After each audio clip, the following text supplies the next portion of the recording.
களத்தை சந்திச்சுட்டு வந்திருந்தோம். நம்ம ஓட்டு போட்ட மை கூட இன்னும் அழியல.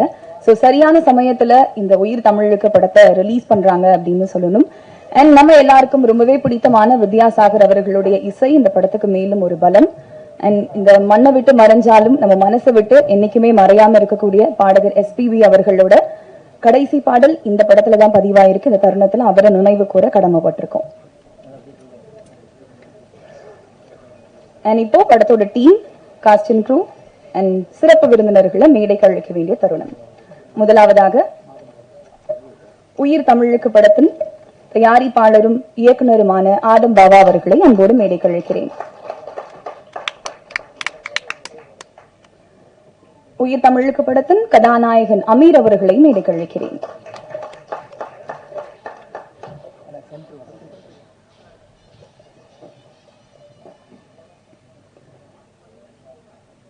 படத்தின் கதாநாயகி சாந்தினி ஸ்ரீதரன் அவர்களை மேடைக்கு அழைக்கிறேன்.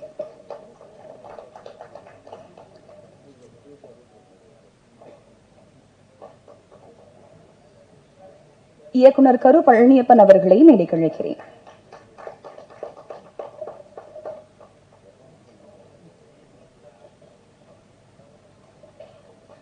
இயக்குனர் SR பிரபாகரன் அவர்களை மேடைக்கு அழைக்கிறேன். நடிகர் பொன்வண்ணன் அவர்களை மேடைக்கு அழைக்கிறேன். கவிஞர் ஸ்நேகன் அவர்களை அன்போடு மேடைக்கு அழைக்கிறேன்.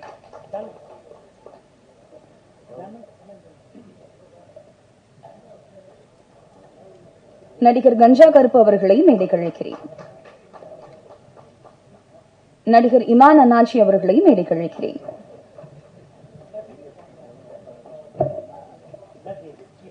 இயக்குனர் ரமேஷ் பாலகிருஷ்ணன் அவர்களை மேடைக்கு அழைக்கிறேன்.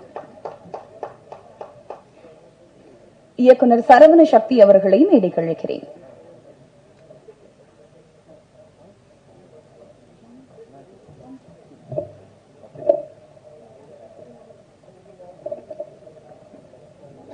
பின்னணி பாடகர் குரு ஐயாதுரை அவர்களையும் மேடைக்கு அழைக்கிறேன்.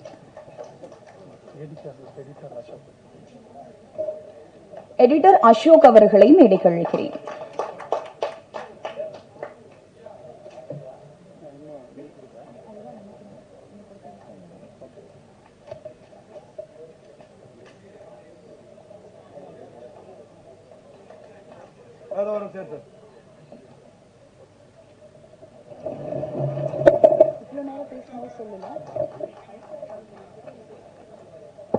அப்போ நான் இவ்வளவு நேரம் பேசினதுலாம்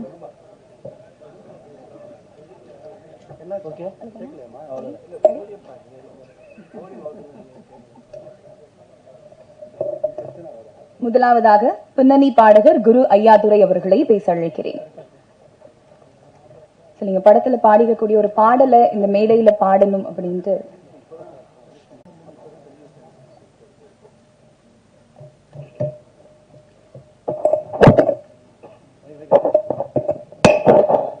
என் உயிரினும் மேலான உயிர் தமிழ் சொந்தங்களுக்கு முதல் தமிழ் வணக்கம்.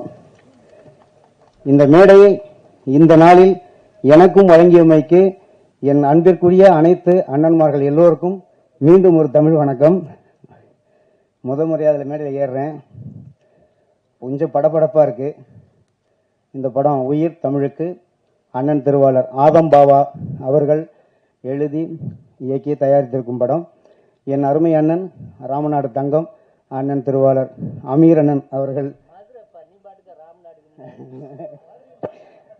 ஆரம்பத்திலே அருவா எடுத்துட்டாங்க.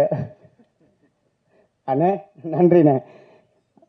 என்ன சொல்றது இல்லை. அண்ணன் கரு பழனியப்பன் அவர்களுக்கும் இமான் அண்ணாச்சி அவர்களுக்கும் பிரபாகரன் அண்ணன் அவர்களுக்கும் பொன்வண்ணன் அவர்களுக்கும் சினேகன் அண்ணன் அவர்களுக்கும் சரவண சக்தி அண்ணன் அவர்களுக்கும் மற்றும் எல்லோருக்கும் என் நேரத்தில் முதல் வணக்கம்.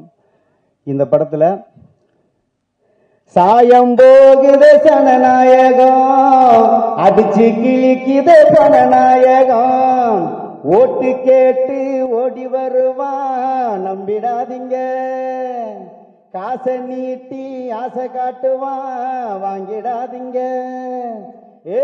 என்ன திட்டத்தோட வராங்கன்னு தெரியல, யார யாச்சும் இப்ப ஒண்ணுமே தான் புரியல, கடைசியில் தோக்குறது நாம தாண்டா வாழ்வுல, இந்த பாடலை அண்ணன் சிநேகன் அவர்கள் எழுத எங்கள் அப்பா திருவாளர் வித்யாசாகர் அவர்கள் இசையில் அடியேன் பாடியிருக்கிறேன்.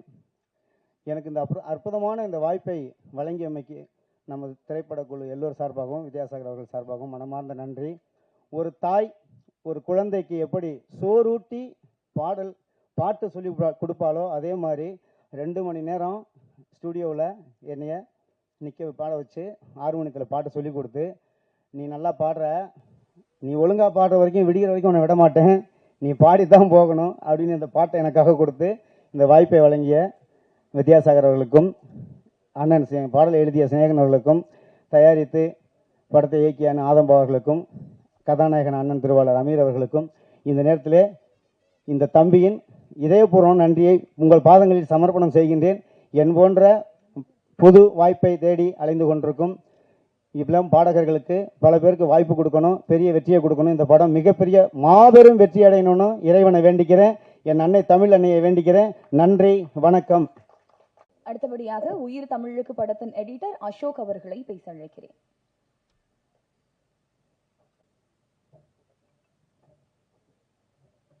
அனைவருக்கும் வணக்கம். எனக்கு இதுதான் ஃபர்ஸ்ட் ஸ்டேஜ். ஸோ எனக்கு அதிகமாக பேச தெரியாது. எனக்கு சான்ஸ் கொடுத்த அமீர் சாருக்கும் ஆதம்பாபு சாருக்கும் ரொம்ப நன்றியை தெரிவித்துக்கிறேன். அடுத்தபடியாக இயக்குனர் ரமேஷ் பாலகிருஷ்ணன் அவர்களை பேச அழைக்கிறேன். எல்லாருக்கும் வணக்கம். உயிர் தமிழுக்கு படம் பார்க்குற வாய்ப்பு கிடச்சிச்சு. படம் ரொம்ப இன்ட்ரெஸ்டிங்காக இருக்குது, ஹைலி என்டர்டெயின். அதாவது இந்த சம்மரில் வெயில் போட்டு நொறுக்குறப்போ தேட்டருக்குள்ளே யாராவது வந்தீங்கன்னா ரொம்ப சந்தோஷமாக வெளியே போவீங்க, அதுக்கு கேரண்டி. இம்மா மன்னனும் அமீரும் சேர்ந்து ஒரு சூப்பரான காமெடி ஒர்க் அவுட் பண்ணியிருக்காங்க. படம் பாருங்கள், எல்லாருக்கும் பிடிக்கும். படத்தோட வெற்றிக்கு என்னோட வாழ்த்துக்கள். நன்றி. ஒரு இயக்குனரா அறிமுகமாகி குட்டி புலி படம் மூலமா ஒரு நடிகரா அடையாளம் காணப்பட்டு இப்போ உருவாகக்கூடிய எல்லா வில்லேஜ் பேஸ்ட் படங்கள்லையும் பிரதான கதாபாத்திரத்துல நடிக்கக்கூடிய நடிகரும் இயக்குனருமான சரவண சக்தி அவர்களை பேச அழைக்கிறேன். அன்பு தமிழ் சொந்தங்களுக்கு என்னோட முதல் வணக்கம். இந்த படத்தை பத்தி சொல்லணும்னா எவ்வளவு நிறைய சொல்லலாம். ஃபர்ஸ்ட் இது ஒரு செம காமெடி ஜானர் படம். படத்துல ஃபர்ஸ்ட் ஃப்ரேம்ல இருந்து நான் படம் பார்த்துட்டேன். லாஸ்ட் வரைக்கும் செம்மையா என்ஜாய் பார்க்குற மாதிரியான ஒரு படமா இருக்கும். அண்ணன் சொன்ன மாதிரி வந்து தேட்டருக்குள்ள வந்தா ஒரு மனமகிழ்ச்சியோட இவ்வளோ ஜாலியான ஒரு விஷயத்த, சீரியஸான விஷயத்த பயங்கர ஜாலியா இயக்குனர் சொல்லியிருக்காரு. இயக்குனரை பத்தி சொல்லணும்னா, நானும் அவரும் முதல்ல அமீரன் நடிக்கவே ஆரம்பிக்கல. அந்த காலகட்டத்திலேயே அமீரனுக்கு ஒரு கதை சொல்லுவான் வாடா அப்படின்னு சொல்லி கூப்பிட்டேன். 2 பேரும் போய் ஒரு 2 மணி நேரம் இருந்துட்டு பார்க்க முடியாம வந்தோம். ரெக்கார்டிக்குதா?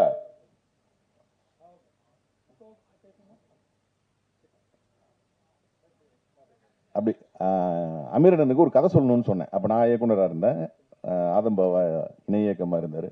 2 பேரும் போயிட்டு அவரை சந்திக்க முடியாம திரும்பி வந்துட்டோம். அதுக்கப்புறம் தன்னோட முயற்சியிலையும் வளர்ச்சியிலையும் இன்னைக்கு வந்து ஒரு மிகப்பெரிய ஒரு ப்ரொடியூசரா வேற யாரா இருந்தாலும் இவ்வளவு பாரத்தை தாங்கியிருக்க முடியுமா அப்படிங்கிறது தெரியல. என் நண்பனோட மன உறுதி வந்து அது உண்மையிலேயே வந்து இன்னைக்கு தமிழ் ப்ரொடியூசர் வந்து யாராலையும் வந்து தாங்க முடியாத எவ்வளவோ பிரச்சனைகள் எல்லாம் சால்வ் பண்ணி இந்த படத்தை வந்து முடிச்சிருக்கிறது ஒரு மிகப்பெரிய விஷயம். அதையும் அவ்வளோ நேர்த்தியா படம் பார்த்தா அந்த ஃபர்ஸ்ட் ஃப்ரேம்ல இருந்து லாஸ்ட் வரைக்கும் அவ்வளோ இன்ட்ரெஸ்டா இந்த படத்தை இயக்கியிருக்காரு. இந்த படத்துக்கு பின்னால அவரோட கதை விவாதங்கள்லையும் கதையும் அவர் எப்படி நல்லா பேசுவார் அப்படிங்கிறது எங்களுக்கு ரொம்ப நல்லா தெரியும். ஆனால் ஃபர்ஸ்ட் டைம் இயக்கத்திலையும் ஒரு மிகப்பெரிய பேர் அந்த படத்தின் இயக்குனர் ஆதம்பாவாவுக்கு கண்டிப்பாக வந்து கிடைக்கும். அதான் அன்னைக்கு வந்து அமீரனை சந்திக்கிறதுக்கே எங்களால் முடியாத ஒரு காலகட்டத்தில் இன்னைக்கு அவரை வச்சு இயக்குற அளவுக்கு உயர்ந்த என் நண்பனுக்கு வந்து உண்மையிலேயே என்னுடைய முதல் வாழ்த்துக்களை வந்து தெரிவிச்சுக்கிறேன். அமீர் என்ன அவர் நம்மளை சிஷியன்னு நினைக்கிறாரோ இல்லையோ, நமக்கு எப்பவுமே அவர் வந்து குரு தான். ஒரு ஆள் இல்லாத சிக்னல்ல கூட அத்துமீறி தன்னோட கார் கூட போயிடக்கூடாது அப்படின்னு நினைக்கிற ஒரு சுய ஒழுக்கமான கேரக்டர் அவர். அவரை பார்த்தா நான்லாம் வந்து படத்துல விடுங்க, என்னோட பர்சனல் கேரக்டர்ல கூட நிறைய திருத்திக்கிற மாதிரியான விஷயங்கள்லாம் வந்து அது அவனோட சுய ஒழுக்கத்தை பார்த்ததுக்கு அப்புறம் தான் வந்து எனக்கெல்லாம் அப்படி ஒரு எண்ணமே வந்து தோன்றுச்சுன்னு சொன்னா அது மிக இல்லை. படத்தோட ஹீரோயின் அவங்க வந்து இந்த படத்துக்கு முன்னால் உண்மையிலேயே ஒரு பெரிய இடத்துக்கு கண்டிப்பாக வருவாங்க. ஏன்னா வந்து அவ்வளோ இளமையாக, அவ்வளோ அழகா, அப்படி ஒரு ஹீரோயின், ஒரு படத்தோட ஆர்டிஸ்ட் குரூ வந்து ஒரு பெரிய ப்ளஸ்ஸாக இருக்கணும். எல்லா இடத்துலையுமே வந்து இமான் அண்ணாச்சி செம்ம ஸ்கோர் பண்ணியிருப்பாரு. மற்றும் 6 பேர் அப்படின்னு ஒரு குரூப் இருப்போம். அந்த குரூப் வந்து எல்லா இடத்துலையுமே வந்து சீன் பை சீன் வந்து ஸ்கோர் பண்ணியிருப்போம். எனக்கும் வந்து படத்தின் ஆரம்பத்திலிருந்து கடைசி வரைக்கும் ஒரு நல்ல வாய்ப்பு வழங்கிய என் நண்பனுக்கும் அமீர் அண்ணனுக்கும் என் நன்றியை தெரிவிச்சுக்கிறேன். நன்றி. கூட போறவங்களை பத்தி சொல்லணும் அப்படின்னா, கேலிக்கட்ல பிறந்து அமெரிக்கால படிச்சு மலையாள சினிமா இண்டஸ்ட்ரியில டாப் ஹீரோஸ்க்கு ஜோடியாகி இப்போ உயிர் தமிழுக்கு படத்துல தமிழ் அப்படின்ற கதாபாத்திரத்துல நடிச்சிருக்கக்கூடிய நடிகை சாந்தினி ஸ்ரீதரன் அவர்களை பேச அழைக்கிறேன்.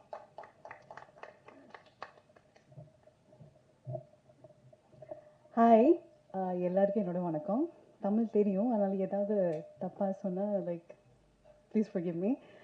First of all I'm very excited to be here. இந்த டீம் கூட ஒர்க் பண்ணதே என்னோட என்ன சொல்கிறது மெமரபிளான எக்ஸ்பீரியன்ஸ். ஃபர்ஸ்ட்லேருந்து இப்போ இந்த லாஸ்ட் மூமெண்ட் வரைக்கும் I'm very it's been very memorable, especially to work with Aamir sir and Adam Baba sir. And இந்த டீம் ஃபுல்லாகவே செட்டில் ஆனாலும் ரொம்ப ஜாலியாக இருந்தேன். இப்போ இங்கே ப்ரொமோஷன்ஸுக்கு இதில் பார்க்கும்போதும் லைக் ரொம்ப வெல்கமிங்காக இங்கே வரும்போது ஒரு ஃபேமிலி மாதிரி தான் ஃபீல் பண்ணுது. So I'm very excited to be here. And movie இன்றைக்கி பார்த்தேன், எனக்கு பிடிச்சிருக்கு, அப்போ உங்களுக்கும் பிடிக்கும்னு நினைக்கிறேன். So thank you so much. தனித்துவமான நகைச்சுவை நடிகர். சின்ன திரையா இருந்தாலும் சரி, வெள்ளி திரையா இருந்தாலும் சரி, ஸ்கிரீன்ல வந்தா போதும் ஃபுல் ஃபன் தான். எஸ், நடிகர் இமான் அண்ணாச்சி அவர்களை பேச அழைக்கிறேன்.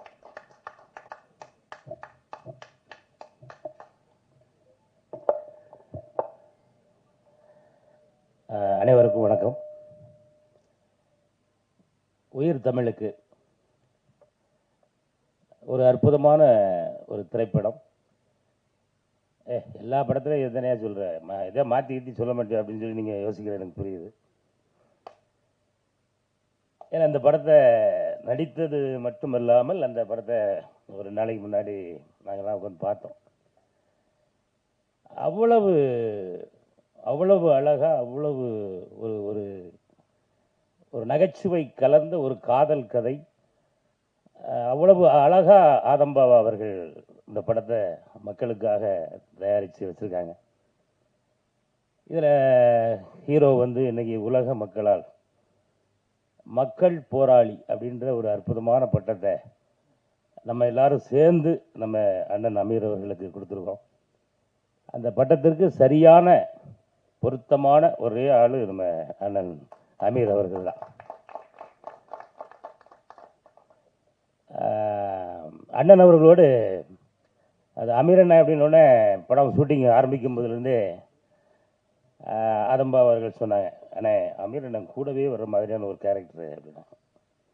அப்போ எனக்கு ஒரு சின்ன யோசனை, பருத்தி வீரன் படம்லாம் ஒரு டேக்கு ஒழுங்காக வராட்டா கூட அமீர் அண்ணன் பல டேக்குகள் போ போ போ போ போயிட்டே இரு அப்படின்னு சொல்லுவாங்கலாம் கேள்விப்பட்டிருக்கோமே. நம்மகிட்டலாம் கொஞ்சம் நல்லா பேசுவாங்களா, இல்லை நம்மளை போட்டு பெண்டை கழட்டிடுவாங்களா அப்படின்னு சொல்லி ஒரு பயந்துக்கிட்டே தான் வந்தேன். ஆனால் நான் நினைத்த அண்ணன் அமீர் அவர்கள் அங்கே இல்லை. ஒரே நாள் தான் நம்ம டீம் ஃபுல்லாக எல்லாரு கூடயுமே வந்து அமீர் சாரா இப்படி இவ்வளவு ஜோவியலாக பழகிறாங்க அப்படின்ற அளவுக்கு நாங்கள்லாம் ரொம்ப ஆச்சரியப்படுற அளவுக்கு ரொம்ப ஜோவியலாக, ரொம்ப ஜாலியாக அந்த படத்தை முழுவதும் நாங்கள் அதை எடுத்து முடிக்கும்போது தான் அமீர் சாரோடு தனிப்பட்ட முறையில் பழகும்போது அவங்களுக்குள்ளே இருக்கக்கூடிய, இப்போ நான் சொன்னல அந்த மக்கள் போராளி அப்படின்ற அந்த பட்டம் சரியான ஒரு ஆளுக்கு கொடுத்துருக்கோம் அப்படின்னா அது அண்ணன் அமீர் அவர்களுக்கு மட்டும்தான் அது சரியான பேராக அமையும் அப்படின்றத இந்த நேரத்தில் மீண்டும் தெரிவிச்சுக்கிறேன். இன்னொரு விஷயம் என்ன அப்படின்னா, அமீர் சார் வந்து ஆள் ஏற்கனவே அழகாக தான் இருப்பாங்க, அதில் மாற்றுக்கிறதுலாம் கிடையாது. ஃப்ரேமில் இப்போ நீங்கள் பார்த்துருப்பீங்க ரெண்டு சாங்லேயுமே வந்து ஒன்று வந்து புரட்சி தலைவர் எம்ஜிஆர் அவர்களை பற்றிய ஒரு தேசிய கீதமாக இனிமேல் வந்து அது கண்டிப்பாக இருக்கும் அப்படின்லாம் மாற்றுக்கிறது கிடையாது. அதில் அமீர் சார் வந்து எவ்வளோ அழகாக இருக்காங்க, அமீர் சார் அழகாக இருக்காங்கன்னு சொல்லுவாங்களா, ஒரு வாட்டி கை தட்டலாமா அமீர் சாருக்கு? அவ்வளோ அழகாக இருக்காங்க. இருங்கண்ணே போட்டு விட்டீங்களா? பார்க்கல அப்படி ஹீரோயின், ஹலோ அமீர் சார் மட்டும் தான் சொல்லுவீங்களா, என்னையே சொல்ல மாட்டீங்களா அப்படின்னு. வரேன் ஒருத்தர வந்துடுறேன். அவ்வளவு அவ்வளவு அழகா, அவ்வளவு இளமையா, ஒரு அற்புதமான அடுத்தடுத்து இப்போ நம்ம படம் 10ஆம் தேதி ரிலீஸுக்கு பிறகு அமீர் சார்லாம் ரெஸ்ட்டே எடுக்க முடியாது. அடுத்து ஷூட்டிங் பரபரன்னு ஓடிக்கிட்டே இருக்க வேண்டியதான்.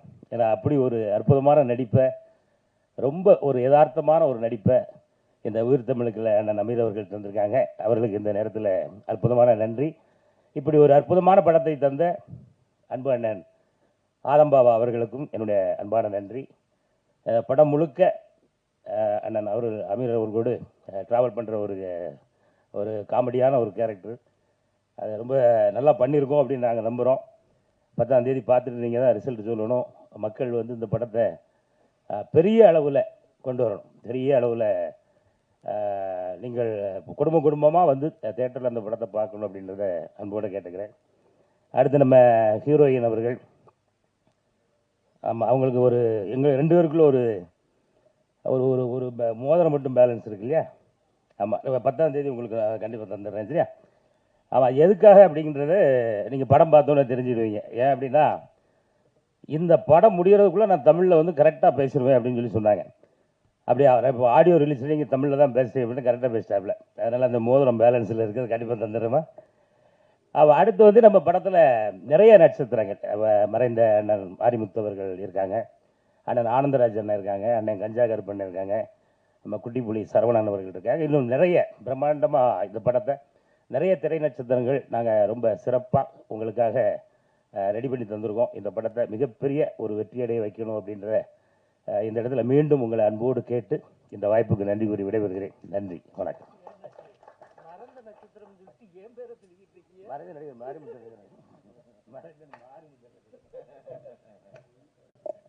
தன்னோட பாடி லாங்குவேஜாலையும் டைலாக் டெலிவரியாலையும் ரசிகர்களை சிரிக்க வைக்கிற அற்புதமான நகைச்சுவை நடிகர் கஞ்சா கருப்பு அவர்களை பேச அழைக்கிறேன். ஏற்கனவே மறந்த நட்சத்திரம்னு சொல்லிட்டு போயிட்டார். நல்ல வேலை என் வீட்டுக்கு வந்து என் போட்டோவை போட்டு ஒரு மாலையை போடாம விட்டாரு. அது இங்கே வந்திருக்க அண்ணே மீடியாக்காரவங்க, தொலைபேசி எல்லாத்துக்கும் வணக்கத்தை சொல்லிக்கிறேன். ஃபஸ்ட்டு நான் சொல்ல போகிறது கருப்பள்ளி அண்ணனுக்கு வணக்கத்தை சொல்லிக்கிறேன்.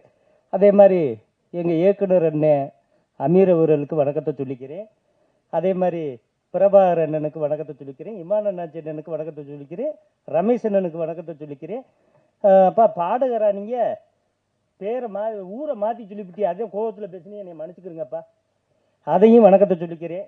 அப்புறம் அந்த பக்கத்தில் உட்காந்துருக்க ஊதா சட்டக்காரண்ணே, உங்கள் பேர் எனக்கு தெரியலண்ணே, அவருக்கு வணக்கத்தை சொல்லிக்கிறேன். அதே மாதிரி பாபா அண்ணனுக்கு இயக்குனர் தயாரிப்பாளர், அவருக்கு வணக்கத்தை சொல்லிக்கிறேன். அதே மாதிரி அக்கா கீருணி அக்காவுக்கும் வணக்கத்தை சொல்லிக்கிறேன். ஆமாம், சிஸ்டர் சாந்தினி அக்காவுக்கும் வணக்கத்தை சொல்லிக்கிறேன். சரி, சாந்தினி மேடமுக்கு வணக்கத்தை சொல்லிக்கிறேன். அதே மாதிரி ஏமா, நான் என்ன பள்ளிக்கூடத்துலயா படிக்க வந்திருக்கேன், என்னைய போட்டு பாடாப்படுத்துற, என் வார்த்தையே அதானம்மா. அது சாந்தினி, கரெக்டா? சந்தினியா?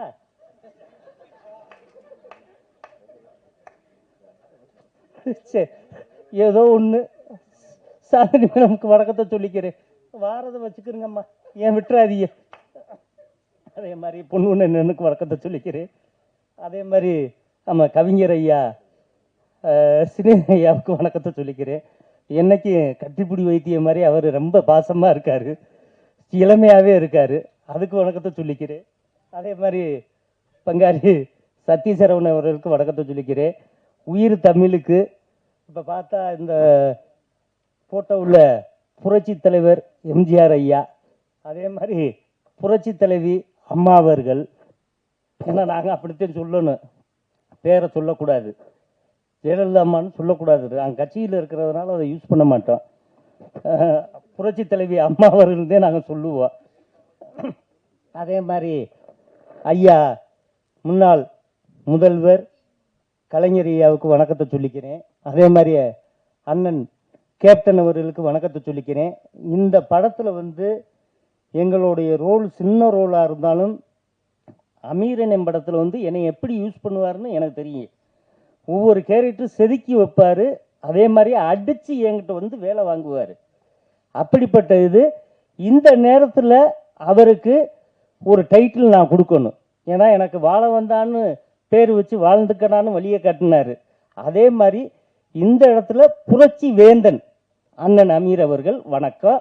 இந்த வேந்தன் வந்து பெரிய வெற்றி மாலை ஆகணும், நிறைய படங்கள் அவர் பிஸியாக இருக்கணும், நிறைய படங்கள் எடுக்கணும், அதில் என்னைய காமெடியை நான் போடணும், அதே மாதிரி சாந்தினி மேடமையும் போடணும். அப்போ நான் வந்து இப்போ நடிக்கணும்னு நான் கடவுள்கிட்ட வேண்டிக்கிறேன். நன்றி, வணக்கம்.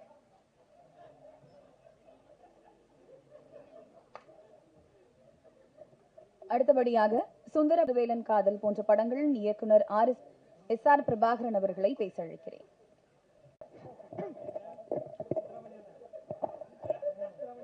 அன்புக்குரிய அனைவருக்கும் வணக்கம். ஒரு அழகான மாலை நேரம் இது. உயிர் தமிழுக்கு படத்தினுடைய தயாரிப்பாளர் இயக்குனர் ஆதம்பாவா அவர்களுக்கு வந்து ஒரு பெரிய நன்றியும் பெரிய வாழ்த்துக்களும். இந்த படம் ட்ரெய்லர் சாங்ஸ் எல்லாமே ஆல்ரெடி யூடியூப்லாம் வந்து நல்ல ரீச்சில் இருக்குது.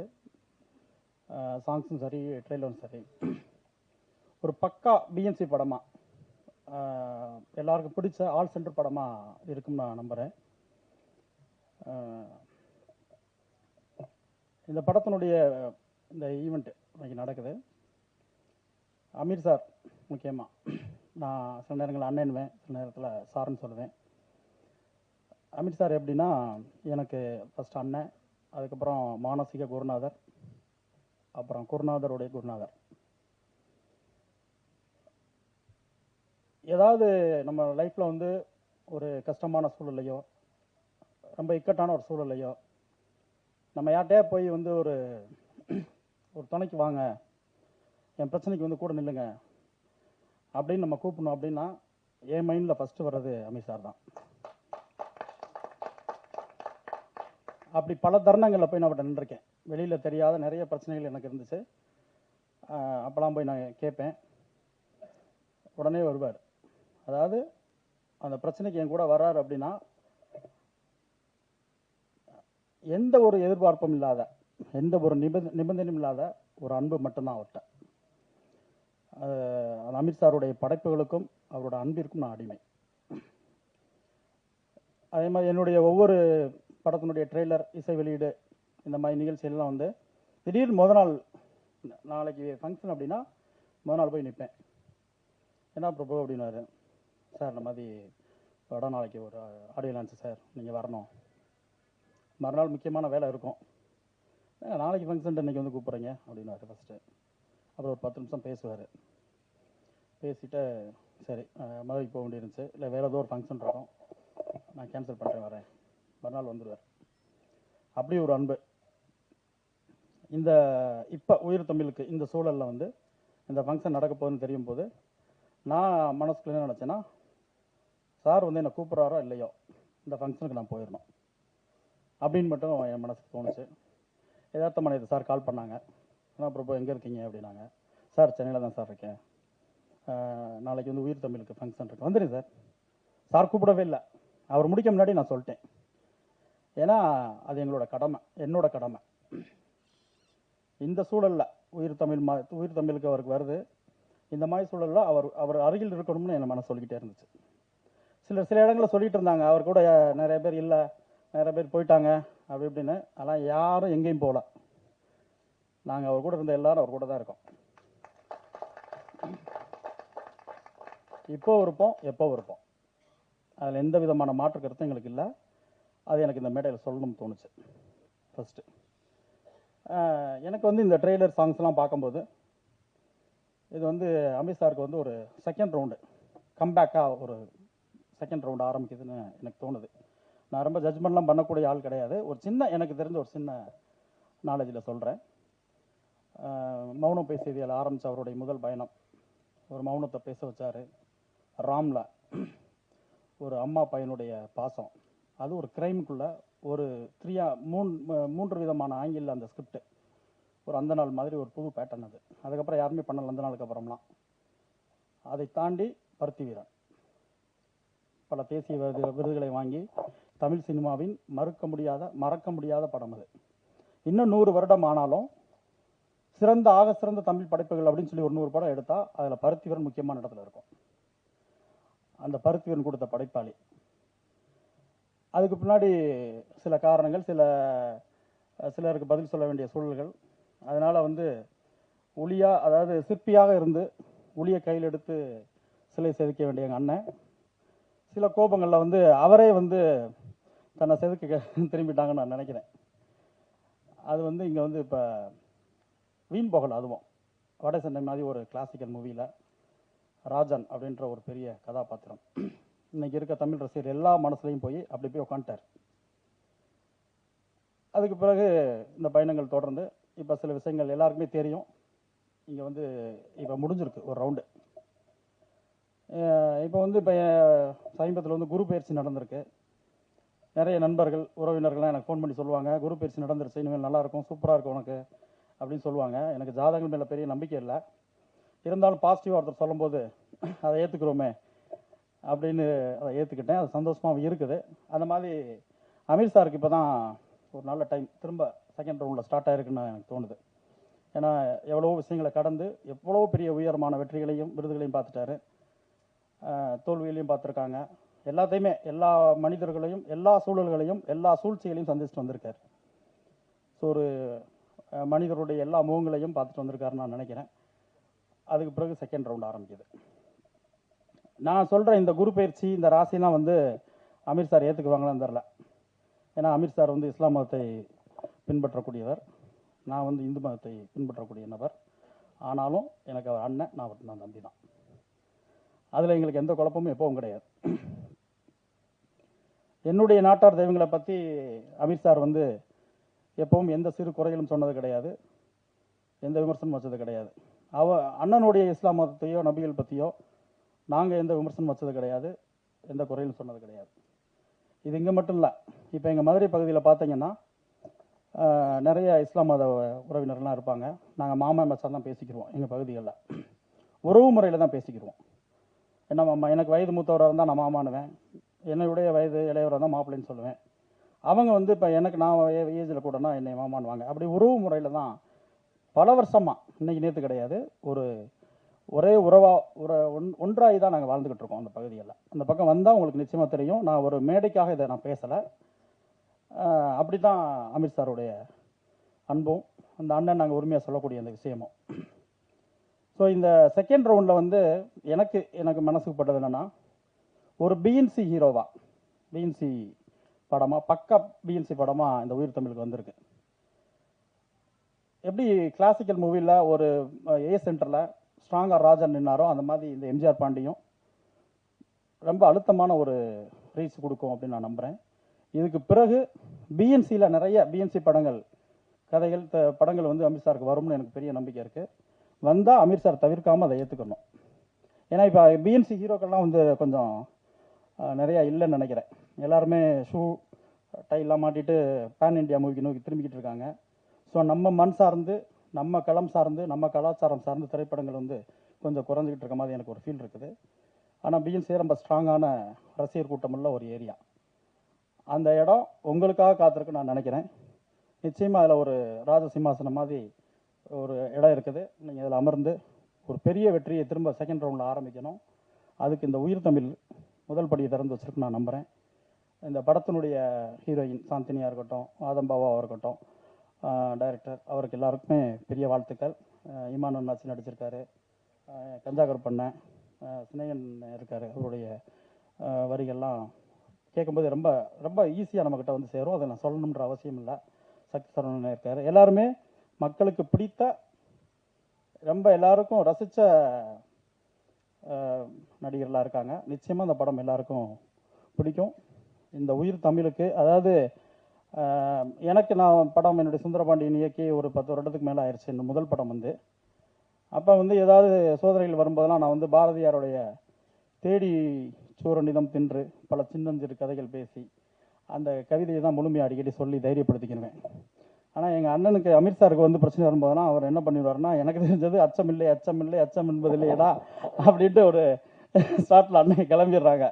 அச்சம் அண்ணனுக்கு இல்லை, பக்கத்தில் இருக்க எங்களுக்கு தான். ஏன்னா எதுக்கு நிற்கிறான், வண்டி எடுத்துட்டார் பையன், எடுக்கும்போதே டாப் கியரில் வேற அவன் ஆக்சிடென்ட் உறுதி, அடி அவனுக்கு கொடுக்க போதா அண்ணனுக்கு கொடுக்க போதா, ஏதோ நிச்சயமாக காயம் இருக்குது, அது யாருக்கும் தெரியாமல் நாங்கள் பக்கத்தில் இருப்போம். ஏன்னா இந்த சூழலில் இப்படி ஒரு நிலைமையில அந்த டிசைனை பார்த்தீங்கன்னா, இந்த பக்கம் எம்ஜிஆர் இருக்கார், அந்த பக்கம் கலைஞர் இருக்கார், அந்த பக்கம் பிரபாகரன் அம்மா இருக்காங்க. ஸோ இப்படி ஒரு டிசைன் பண்ணணும்னாவே அதுக்கு ஒரு கட்ஸ் கட்டாயமாக வேணும். அதுதான் அந்த மக்கள் போராளி நம்ம அந்த பேருக்கு, அந்த அடைமொழிக்கு இந்த கட்ஸ் வந்து நிச்சயமாக அதுக்கு சரியாக அமைஞ்சிருக்குன்னு நான் நினைக்கிறேன். நிச்சயமாக ஒரு பெரிய ரீச்சில் இந்த உயிர் தமிழுக்கு அமையும். வாழ்த்துக்கள். ஓவியர், கதாசிரியர், இயக்குனர், நடிகர் என பல துறைகளில் தனது திறமையை வெளிப்படுத்தி வென்ற பன்முக கலைஞர் பொன்வண்ணன் அவர்களை பேச அழைக்கிறேன். காலத்தின் பேரன்பும் பெரும் ஆசீர்வாதங்களும் நம் அனைவருக்கும் முழுமையாக கிடைக்கட்டும். உங்கள் அனைவருக்கும் என் அன்புகளும் இந்த நிகழ்விற்கு என்னுடைய வாழ்த்துக்களும். 2005 ராம் திரைப்படம். அதில் என் துணைவியார் வந்து ஒரு மிக முக்கியமான கேரக்டரில் நடிச்சிருந்தாங்க. அந்த திரைப்படம் கொடைக்கானலில் படப்பிடிப்பு போயிட்டாங்க. அங்கிருந்து பல நாள் எனக்கு ஃபோன் பண்ணி பேசுவாங்க. ராத்திரி 2 மணிக்கு ஜீவா எண்ணெயை வச்சு குளிரில் ரத்த கலரியாக படம் எடுத்துக்கிட்டு இருக்காரு, குத்துப்பட்டு கிடக்க ஷிஃப்டிங் சொல்கிறாரு. அதுக்கு பிறகு என்னங்க இவர் என்ன இப்படி வந்து மாட்டிக்கிட்டேனே அப்படின்னு ரொம்ப அங்கிருந்து ஃபோனு. எனக்கு அமீரை பற்றி முன்னாடியெல்லாம் எனக்கு தெரியாது, ஏன்னா அது பழக்கம் இல்லை, நட்பும் இல்லை. நான் சொன்னேன், இல்லை ஒரு இயக்குனர் அது ஏதோ ஒரு மூடில் எடுக்காரு, நம்ம அது வந்து இந்த பக்கம் பொண்டாட்டி நடிகை, அந்த பக்கம் ஒரு செஞ்ச தொழில் இயக்குனருடைய அந்த மனநிலை, இந்த ரெண்டுக்கு நடுவில் சித்திக்கிட்டு நான் இயக்குனர் பக்கம் பேசினா நீங்கள் எப்போதுமே டெக்னீஷியனை தான் பேசுவீங்கன்னு ஃபோனை வச்சுருவாங்க. சரி, இவங்களுக்கு ஆதரவு தோணுன்னா நம்ம உள் மனசாட்சி குத்திக்கிட்டே இருக்கும். என்னடா இது இப்படி ஒரு இவங்களை வந்து நம்ம பொய்யா சொல்ல வேண்டியது, சமாதானப்படுத்த வேண்டியதே இருக்கேன்னு. அந்த திரைப்படம் பண்ணிக்கிட்டு இருக்கும்போது அவர் தான் தயாரிப்பாளர். சசி வந்து அதில் உதவியாளராகவும் அசோசியேட்டாகவும் இருந்தவர். சசிக்கு வேலை அசோசியேட் ப்ளஸ் அங்கிருந்து கீழே வந்து மதுரையில் பணம் பரட்டிக்கிட்டு போய் மேலே ஷூட்டிங்.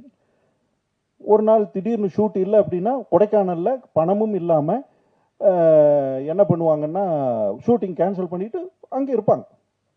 பதட்டமே இல்லாமல் ஷூட்டிங் போயிட்டு சொல்லுவாங்க என் துணையார் அங்கேருந்து, என்னங்க கொஞ்சம் கூட இவ்வளவு செலவு நடக்கு, இவ்வளவு இருக்குது, ஆனால் வந்து ஷூட்டிங் கேன்சல் பண்ணிவிட்டு அவங்க பாட்டுக்கு ரெஸ்ட் எடுத்துக்கிட்டு இருக்காங்க பதட்டமே இல்லாமல் அப்படின்னெல்லாம் பதறுவாங்க.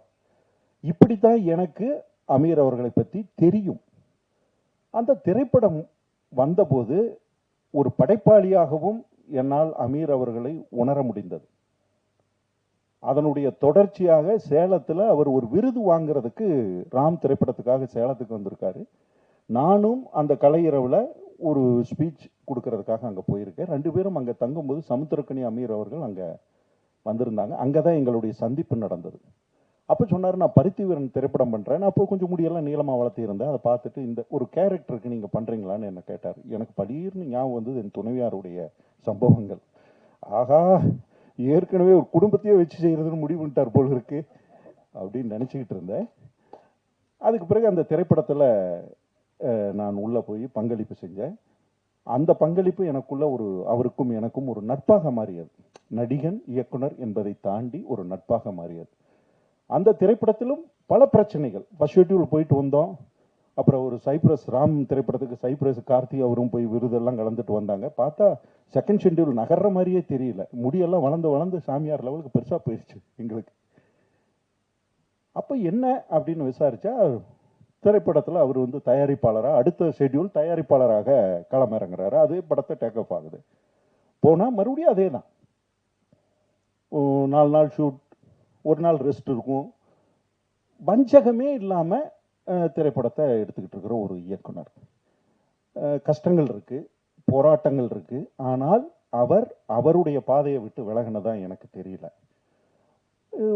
அந்த திரைப்படம் சார்ந்த காலகட்டத்தில் ஒரு நடிகனை கடந்து நானும் அவரும் ஒரு நட்பு ரீதியாக உரிமையோடு பேசிக்கொள்ளக்கூடிய ஒரு நபராக நானும் அவரும் எப்போதுமே இருந்திருக்கோம்.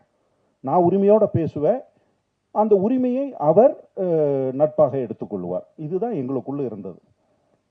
அதில் நல்லது கெட்டது, தனிப்பட்ட வாழ்க்கை, சமூக வாழ்க்கை எல்லாமே கலந்திருக்கும் அந்த விவாதத்துக்குள்ள. அதனுடைய பருத்தி வீரனுடைய வெற்றி, அந்த வெற்றியில் ஏற்பட்ட பிரச்சனைகள், அதுக்குள்ள இருந்து அவர் யோகி திரைப்படம் பண்ணும்போது அவர் நடிகனாக உள்ள நுழையினார். எனக்கு ஒரு நடிகனாக அவரை ரொம்ப பிடித்த படம் வந்து யோகின்னு சொல்லுவேன். யோகியில் பார்த்தீங்கன்னா எல்லா டைமென்ஷனும் இருக்கும். ஒரு ஒரு ஒரு கதாபாத்திரத்துக்கு ஒரு நடிகன் தன்னை தானே செதுக்கிக்கிட்டு இந்த மீடியாவுக்குள்ளே வரும்போது அவர் வந்து முழுமையாக அந்த திரைப்படத்தில் வேலை செஞ்சார். அதுவும் அப்படித்தான், சின்ன படமாக எடுப்போம்னு ஆரம்பித்து அதுவும் அதே போல தான் வழக்கம் போல் அது ஒரு மிகப்பெரிய படமாகத்தான் அது வந்து சேர்ந்தது. இப்படி தொடர்ச்சியாக அவரோடு நான் பார்த்த வரையிலும் அவருடைய வாழ்க்கையை நான் வந்து தனிப்பட்ட முறையில் நான் பேசும்போது எல்லாரும் திரைப்படத்துக்கு வந்து கெட்டு போவாங்க. ஊரில் நல்ல பையனா அப்பா அம்மா வளர்த்தன பையனாக இருப்பாங்க. திரைப்படத்துக்கு வரும்போது ஒரு பழக்க வழக்கங்கள் அல்லது திரைத்துறை சார்ந்த சுதந்திரம் எல்லாம் சேர்ந்து அவங்களே கொஞ்சம் அந்த அப்பா அம்மா வளர்த்தன பையன்லேருந்து கொஞ்சம் மாறுபடுத்தி பயணிக்க வைக்கும். ஆனால் இவரை பொறுத்தவரையில் உள்டா, சென்னைக்கு வர்றதுக்கு முன்னாடி வரையில் எல்லா தப்பும் பண்ணுன ஒரு பொறுக்கி அவர். அப்படித்தான் மதுரை வாழ்க்கை இருந்திருக்கு. ஆனால் சென்னை திரைத்துறைக்குள்ள வரும்போது மிக சிறந்த ஆன்மீகவாதியும் தனி மனித ஒழுக்கத்தோடும் இருக்கிற ஒரு பார்வைக்காக வந்துடுறார். ரொம்ப ஆச்சரியம் அது. அந்த திரைத்துறைக்குள்ள வந்த காலகட்டத்தில் இருந்து எனக்கு ஒரு ஆரம்ப காலகட்டம் தெரியல அவரை. ஆனால் ராம் அப்படிங்கிற படத்தினுடைய தொடர்ச்சியாக எனக்கு தெரியும் போது முன்னாடி அவருடைய வாழ்க்கையை பற்றி பாலா வந்து என்னுடைய அரை நண்பர் இயக்குனர் பாலா. அப்போ பாலாவும் இவரும் மதுரையில் நண்பர்கள். அப்போ அந்த அந்த ஒரு சுற்று வட்டத்தில் அப்படி வரும்போது எனக்கு இவங்களுடைய வாழ்க்கையை பற்றி முன்ன பின்ன தெரிஞ்சுக்கிறதுக்கான சந்தர்ப்பங்கள் அமையுது. அப்படி பார்த்தா மதுரை வரையிலும் ஒரு வாழ்க்கை, மதுரைக்கு பிறகு பாட்ஷா மாதிரி ஒரு ஃபர்ஸ்ட் பார்ட் 1 செகண்ட் பார்ட் 1. அப்போ செகண்ட் பார்ட் எடுக்கும்போது நான் பழக்கங்கள் அங்கே தான் எனக்கு வருது. தனி மனித ஒழுக்கமும் இறை அச்சமும் ஒரு நேர்மையாக தன்னை பயணித்துக் கொள்ள வேண்டும் என்கின்ற அந்த பார்வையும் அவருக்குள் தொடர்ச்சியாக இருந்திருக்கு. நான் இதுவரையிலும் அவர் பார்த்துக்கிட்டு வந்ததில்லை. அவர் அந்த பார்டரை எதுக்காகவும் கடக்க விரும்பல. பணத்துக்காகவோ புகழுக்காகவோ அல்லது இதை விட்டால் நமக்கு கிடைக்காது அல்லது அவங்க மேல பொறாமைப்பட்டோ எதுலையுமே அவர் தன் தனி மனித ஒழுக்கத்தை விட்டு கொடுக்கவே இல்லை. அப்படி எனக்கு தோணும் போதுதான் காலம் ஒரு இன்னைக்கு வந்து அவருக்கு ஒரு செக் வைக்கும்போது என்னால் அதை ஏற்றுக்கவே முடியல. ஏன் ஏற்றுக்க முடியலன்னா, நான் பார்த்த நபர், நான் பழகிய வரையிலும் நான் பகிர்ந்துகிட்ட வரையிலும் இவ்வளவு ஒரு கட்டுக்கோப்பான ஒரு நபர் இதை செய்திருக்க வாய்ப்பே இல்லை, இதுக்கு துணை போயிருக்க வாய்ப்பே இல்லைன்னு நான் உறுதியா நம்புறேன். அந்த நம்பிக்கை வெறும் ஏதோ பழக்கத்துக்காக இல்லை. நான் ஒரு பார்வை, ஒரு சமூக பார்வையாகவும் ஒரு சமூகத்தினுடைய நபர்களை அப்சர்வ் பண்ற பார்வையிலையும் பார்க்கும்போது எனக்கு அது ரொம்ப தோணிக்கிட்டே இருக்கும்.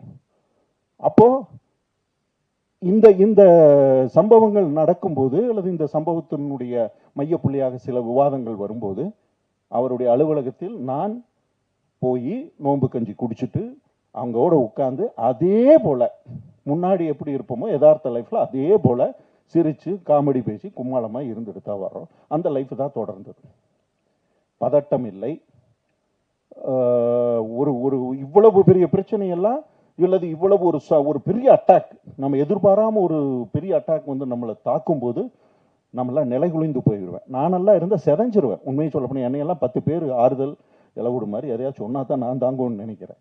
ஆனால் அவர் மிக நிதானமாக தன்மேல் இருக்க மிகப்பெரிய நம்பிக்கையோடு அதை கடந்து சென்ற விதம் இருக்கு இல்லையா. எனக்கு வந்து இஸ்லாம் நான் வந்து மார்க்கமாக பின்பற்றிய அந்த சமூகத்துக்குள் இல்லை என்றாலும் இஸ்லாத்தை நான் படித்தவன், புரிந்து கொண்டவன். குறிப்பாக நபிகள் நாயகத்தினுடைய வாழ்க்கை, உமர், அபுபக்கர், இப்படி நான் பலதும் சொல்லுவேன்.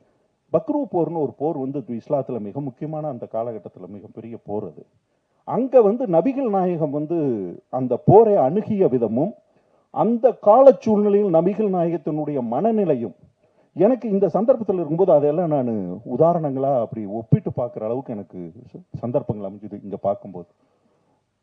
அந்த சூழ்நிலையில இந்த திரைப்படம் வந்து நான் இந்த திரைப்படத்தில் நடித்தேன் அப்படின்னு வச்சுக்கிட்டு கடந்த காலம் சொல்லுங்க. ஆரம்ப கால திரைப்படத்தில் ஸ்கிரிப்டில் நான் இருந்தேன். தேனியில் ஷூட் பண்ணப்பட்டது. முதல் ஷெட்யூலில் நான் போய் நடித்தேன். பாபா எனக்கு பணமெல்லாம் கொடுத்து கூட்டிகிட்டு போய் நல்ல ரூம் போட்டு நடித்தோம். இப்போ கதை நாயகி இருக்காங்களே, அவங்களுக்கெல்லாம் இப்போ என்னை ஞாபகப்படுத்தி பார்த்தா தெரியுமான்னு கூட தெரியல. அந்த சூழ்நிலையில் ஃபர்ஸ்ட் ஷெட்யூல் வந்து ஒரு கதையே வந்து ரொம்ப ஒரு கிராமத்துக்குள்ள நடக்கிற ஒரு அரசியலை மட்டும் மையப்படுத்தி ஒரு ஸ்கிரிப்ட் இருந்தது. சுவாரஸ்யமாக, ஹியூமராக எல்லாம் அப்படியெல்லாம் மிக்ஸ் பண்ணி தான் அந்த கதைக்களம் இருந்தது. உண்மை சரியா சொல்ல போனால் பாக்யராஜ் சாருடைய ஆரம்பகால படங்கள் இருக்கும் இல்லையா, அந்த பேட்டர்னில் இருந்தது அந்த ஸ்கிரிப்ட். ஆனால் அந்த ஸ்கிரிப்டை எடுத்து போயிட்டு ஃபர்ஸ்ட் ஷெட்யூல் முடிச்சு வரும்போது இந்த ஸ்கிரிப்ட் என்ன டிமாண்ட் பண்ணுதுன்னா, இதே கதைக்களம் கொஞ்சம் பிரம்மாண்டப்படுத்திக்கணும், அதில் இன்னும் கொஞ்சம் அரசியல் தளமெல்லாம் உள்ள ஏற கிராமத்திலிருந்து கதை கொஞ்சம் விரிவடையும் போது எங்க கேரக்டர்ஸ் அதுக்கு பிறகு டெவலப் பண்ண சூழ்நிலை இல்லை. ஆனா அந்த இருக்கிற கேரக்டர்ஸ் வச்சோம்னா ஏதோ நடிகர்கள் ஒரு சீன் 2 சீன் மட்டும் வந்து போவாங்க. அது வந்து ஸ்கிரிப்டுக்கு ரொம்ப பாதிப்பு ஏற்படுத்தும்னு எங்க கேரக்டர்ஸையும் முழுமையாக அந்த இடத்துல விடுபட்டு போயிடுச்சு. ஆனாலும் நான் அந்த திரைப்படத்துக்குள்ள நடிக்கிறேன் அப்படிங்கிறதுக்காக இந்த திரைப்படத்தில் வந்து உறவுகள்லாம் கிடையாது. எனக்கு நண்பர்கள் செய்யறாங்க, அதை வந்து எனக்கு முடிஞ்சா நான் நடிகனா பங்களிப்பு செய்கிறேன், இல்லைன்னா நட்பா பங்களிப்பு செய்ய போறோம். அதை தாண்டி அந்த திரைப்படத்தினுடைய படப்பிடிப்புக்கோ அதுக்கும் நான் போற சந்தர்ப்பம் எனக்கு அமையல.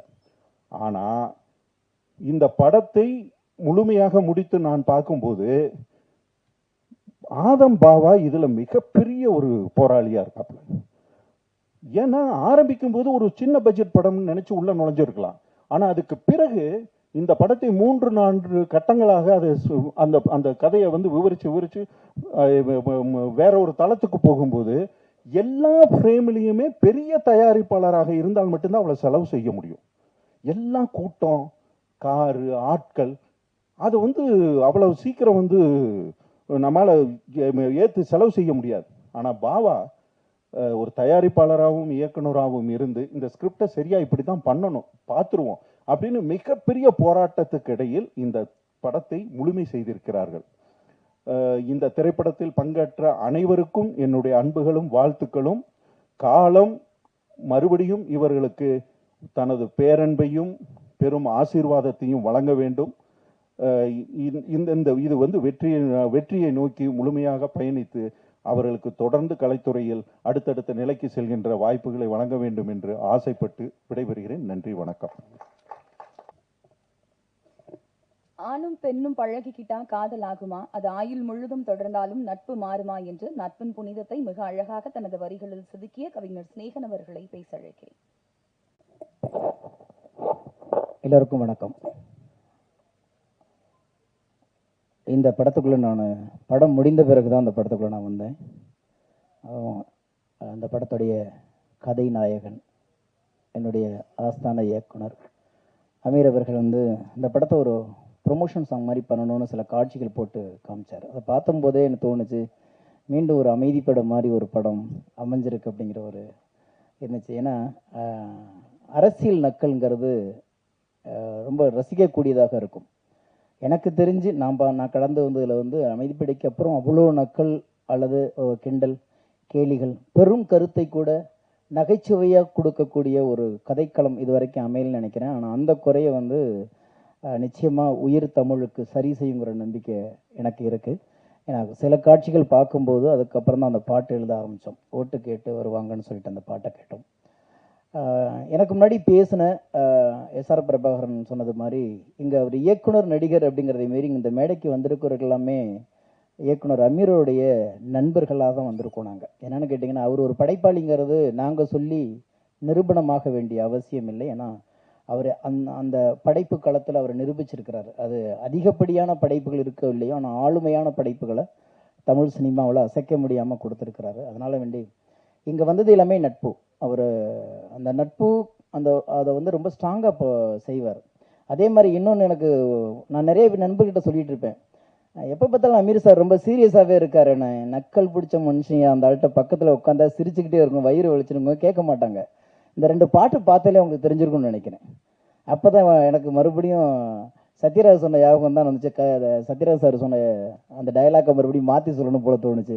பாண்டியர் பரம்பரையில் ஒரு எம்எல்ஏ அப்படிங்கிற மாதிரி அந்த நக்களை படம் முழுக்க அள்ளி அரைச்சிருப்பாங்க. இந்த படம் இந்த இடத்துக்கு வர்றதுக்கு காரணம் இயக்குனரும் தயாரிப்பாளருமான ஆதம் பாவா அவர்கள் தான் அப்படின்னு பண்ணணும்னு சொன்னாக்க அது உண்மைதான். ஏன்னா பல காலகட்டங்களில் அதை பொத்தி குழந்தை மாதிரி அதை வச்சுருந்துட்டு இந்த நேரத்தில் அண்ணன் பொண்ணுன்னு சொன்னது மாதிரி இந்த களத்தில் இந்த படத்தை கூட நிறுத்தினதுக்காக வேண்டி நாங்கள் எங்கள் ஆருயிர் நண்பர், எங்கள் இயக்குனர், எங்கள் அண்ணன், எங்கள் முன்னோடி என்று எல்லா வகையிலுமே முன்னிறுத்தக்கூடிய இயக்குனர் அமீர் சார்பாக நாங்கள் எல்லாருமே ஆதம் பாவா அவர்களுக்கு தான் நன்றி சொல்ல வேண்டியிருக்கிறது. ஏன்னா இந்த நேரத்தில் அவர் நம்ம எல்லாருமே அவர் இதுக்கெல்லாம் அசரம் மனுஷெல்லாம் கிடையவே கிடையாது. இந்த பிரச்சனையெல்லாம் வரும்போது உடனே மறுநாள் அன்னைக்கே ஃபோன் பண்ணுறேன், எங்கே இருக்கீங்க, ஆஃபீஸில் இருக்கேன் வாங்கங்கிறாரு. எந்த பதட்டமே எதுவுமே கிடையாது. அதே மாதிரி திடீர்னு ஒரு நாள் ஒரு 2 மணி 3 மணிக்கு நான் ரெக்கார்டிங் முடிச்சுட்டு வரேன், அவர் காரில் ஃபேமிலியோட போய் சாப்பிட்டுட்டு வந்துட்டு இருக்காரு. அப்போ நம்ம என்னன்னா எங்கேயுமே நிரபராதியாக இருந்துட்டோம்னா நம்ம எங்கேயுமே அச்சப்பட தேவையில்லை, ஓடி ஒளிய வேண்டிய தேவையில்லை. ஆனால் பல்வேறு ஊடகங்கள் பல்வேறு மாதிரி சித்தரிக்கப்பட்ட போதெல்லாம் ஒரு மனிதன் அமைதியாக இருக்கிறதுனாலேயே என்ன வேணாலும் பேசுமா இந்த உலகம் அப்படின்னு ஒரு பெரிய வருத்தம் அந்த காலகட்டத்தில். சரியோ தப்போ காலம் முடிவு பண்ணட்டும், நீதி முடிவு பண்ணட்டும். நீங்களும் நானும் அவசரப்பட்டு நீதிபதிகளாக மாறி நிற்பதனால்தான் பல பேருடைய நம்பிக்கை உடைந்து சிதைந்து புதைந்து போய் விடுகிறது. அதை ஒருபோதும் செய்யக்கூடாது. நம்மளால ஒரு சின்ன புழுவுக்கும் ஒரு புல்லுக்கும் கூட நம்பிக்கை தருவதற்கான அருகதை இல்லாத போது ஒருவனுடைய நம்பிக்கையை குலைப்பதற்கான வேலையை ஒருபோதும் நாம் செய்யறது தான் இந்த மானுடத்துக்கு செய்கிற மிகப்பெரிய துரோகம். முடிஞ்சா நம்பிக்கையை கொடுக்கணும், இல்லை விலகி நிற்கணும், இல்லை வழி விடணும். ஒருத்தனை அடிச்சு அடிச்சு அடிச்சு கீழே கீழே குனியலாம், அதான் அந்த மூக்கு தரையில் படுற வரைக்கும் குனியலாம். ஆனால் குழியை தோண்டிக்கிட்டு புதைகிற அளவுக்கெல்லாம் ஒருத்தனை குனிகிற அளவுக்கு நம்ம விரட்டக்கூடாது. ஆனால் அப்படியெல்லாம் இருந்தால் கூட மீண்டும் மீண்டும் மீண்டும் புதைக்கப்பட்ட விதைகளை முளைக்கப்படுகிறது மாதிரி அவர் எப்போதுமே எழுந்து நிற்பார். எப்போதுமே இன்னைக்கு எழுந்து இந்த களத்துக்கு இந்த இடத்துக்கு வந்திருக்காருன்னா எனக்கு தெரியும். ஏன்னா இவர்கள்லாம் நட்பு ரீதியாக பயணப்பட்டாலும் அண்ணன் கருபழனியப்பனுக்கும் எனக்கும் தெரியும். அவரோட நிறைய காலகட்டங்களில் கூட நாங்கள் இருந்திருக்கோம். அதெல்லாம் எதற்கும்லாம் அசர மனுஷன் கிடையாது. அந்த அந்த அளவுக்கு நின்றுருக்காரு. கண்டிப்பாக காலமும் இறைவனும் அவருக்கான ஒரு பெரிய விடியலை கொடுக்கும். இந்த படத்தை பொறுத்த வரைக்கும் நிச்சயமாக அரசியலை ரொம்ப வலுவாக நகைச்சுவையாக பேசியிருக்கிறது. ஏன்னா மிகப்பெரிய உலக வரலாறுகளையும் உலக அரசியல்களையும் நகைச்சுவை மூலியமாகத்தான் நம்ம இந்த படைப்புகள் கொடுத்துருக்கு. அதுக்கு ஒரு மிகப்பெரிய உதாரணமே சார்லி சாப்ளின் ஹிட்லரை கூட அவ்வளவு தூரம் சட்டையர் பண்ணி எவ்வளவு நகைச்சுவை பண்ணியிருக்காரு, எவ்வளவு பெரிய கருத்துக்களை எடுத்து கேலி கிண்டலுமாக இந்த படைப்புலகத்தில் தெளிச்சிருக்காருங்கிறது நம்ம எல்லாத்துக்குமே தெரியும். அந்த அளவில் பெரும் கருத்துக்களை கூட முகம் சுளிப்பார்களோ என்ற பயப்படுகிற கருத்துக்களை கூட நகைச்சுவையாக சொல்லும் பொழுது அதை இலகுவாக மக்களுக்கு கடத்த முடியும். அந்த ஒரு வித்தையை ஆதம் பாவா அவர்கள் இந்த படத்தில் அமீர் அவர்களை வைத்து நகர்த்தியிருக்கிறாரு. நிச்சயமா அரசியல் நம்ம எல்லாருமே ஒரு அரசியல் கட்சி தான். நான் எந்த கட்சியும் இல்லைன்னு யாரும் சொல்ல முடியாது. வீட்டை விட்டு வெளியில் வந்துட்டீங்கன்னாவே நீங்கள் அரசியல்வாதி தான். வேணா உங்களுக்கு அடையாளம் இல்லாமல் இருக்கலாம், சொல்லாமல் இருக்கலாம். எந்த அரசியலும் இல்லாமல் யாரும் வாழ்ந்து விட முடியாது. பேச பயப்படுகிறோம். பேச துணிகிறவர்கள் வீதிக்கு வருகிறார்கள். வீதிக்கு வந்தவர்கள் விமர்சனம் செய்யப்படுகிறார்கள், விமர்சனத்துக்கு ஆளாகிறார்கள். விமர்சனத்துக்கு ஆளாகி பயந்து போனவர்கள் தோற்று போகிறார்கள். துணிந்து இருந்தவர்கள் வென்று விடுகிறார்கள். அமீரும் ஆதம் பாபாவும் இந்த படத்தில் துணிந்து இருக்கிறார்கள், வெல்லுவார்கள். வாழ்த்துக்கள். உயிர் தமிழுக்கு படம் May 10 அன்னைக்கு தியேட்டர்ஸ்ல ரிலீஸ் ஆக இருக்குது. ஜி மியூசிக் படத்தோட ஆடியோ ரைட்ஸை வாங்கியிருக்காங்க. ஸோ அடுத்தபடியா நான் பேச கூப்பிட போறவரை பத்தி சொல்லணும் அப்படின்னா, மனதில் பட்டதை பட்டென்று பேசும் நல்ல மனசுக்காரர். தனக்கென சுயநலம் கொள்ளாமல் பிறரை மனதில் வைத்து யோசித்து எப்போதும் செயல்படுவார். இதனாலேயே நிறைய சிரமங்களை சந்திப்பவர். இந்த படத்துல கூட பல இக்கட்டுகளை சந்தித்தாலும் சிரித்த முகத்துடன் எதிர்கொள்ளும் திறமையாளர், இன்னும் நிறைய சாதிக்க இருக்கக்கூடிய தயாரிப்பாளரும் இயக்குனருமான ஆதம் பாவா அவர்களை பேச அழைக்கிறேன்.